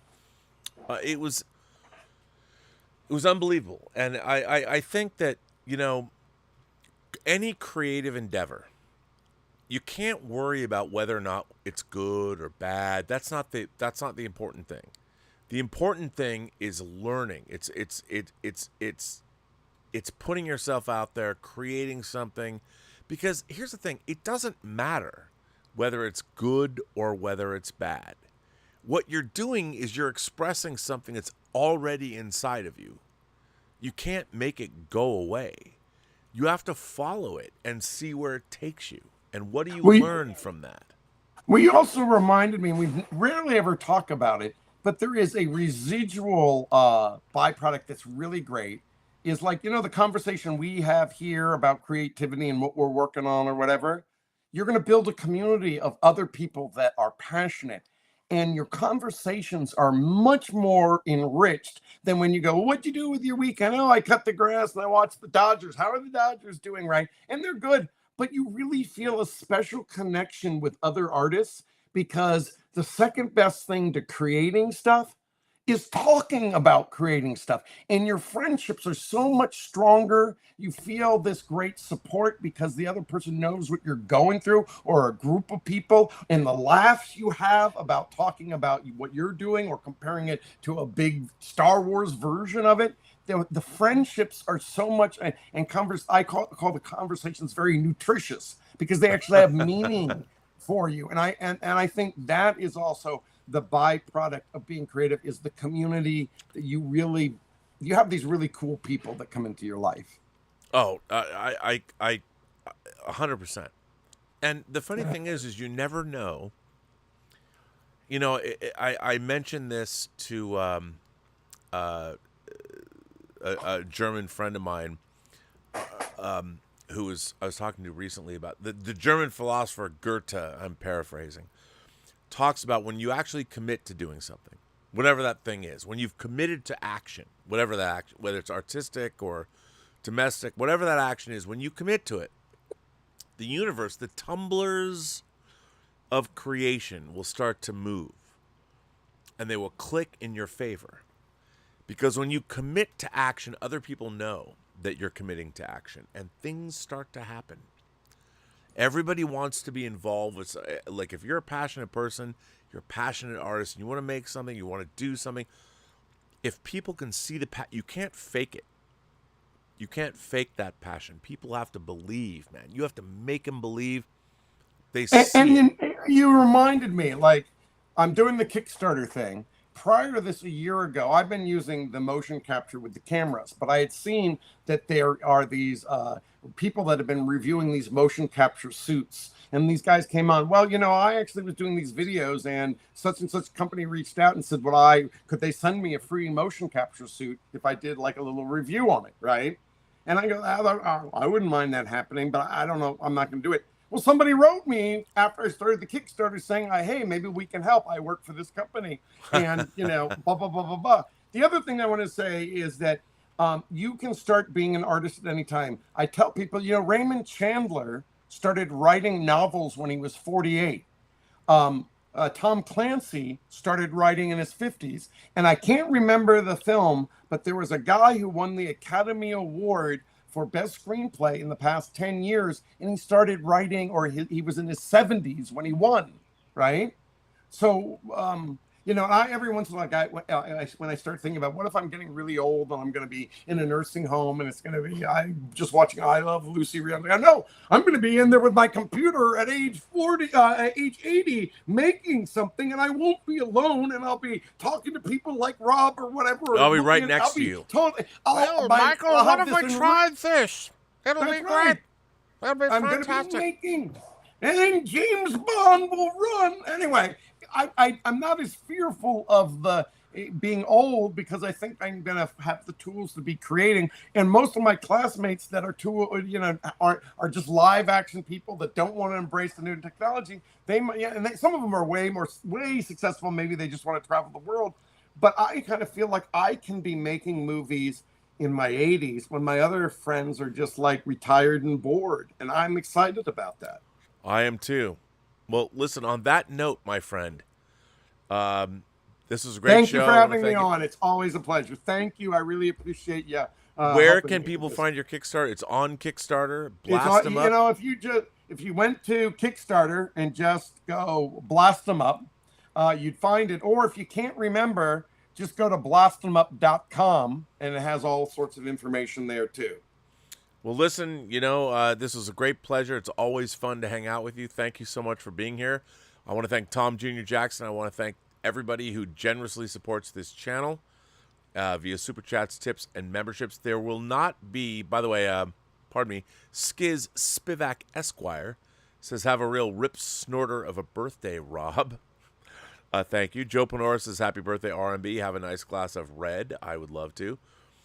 I think I already read NJR84 asking about George Romero and Daniel Krause's new novel, which I didn't know that.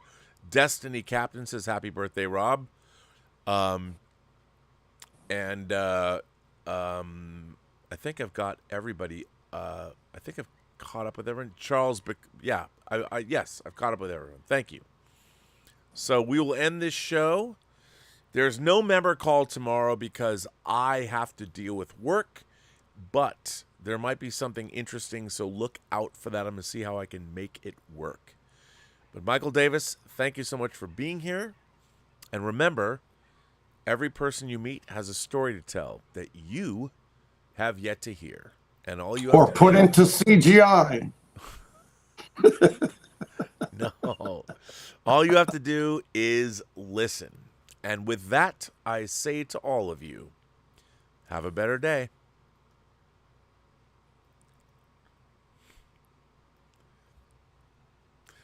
Wait, they can still hear us, Michael. We're having the back chatter, and people are getting right now. They're listening. They're like, what are these guys gonna say? What are they really? But I think I think people can. We're.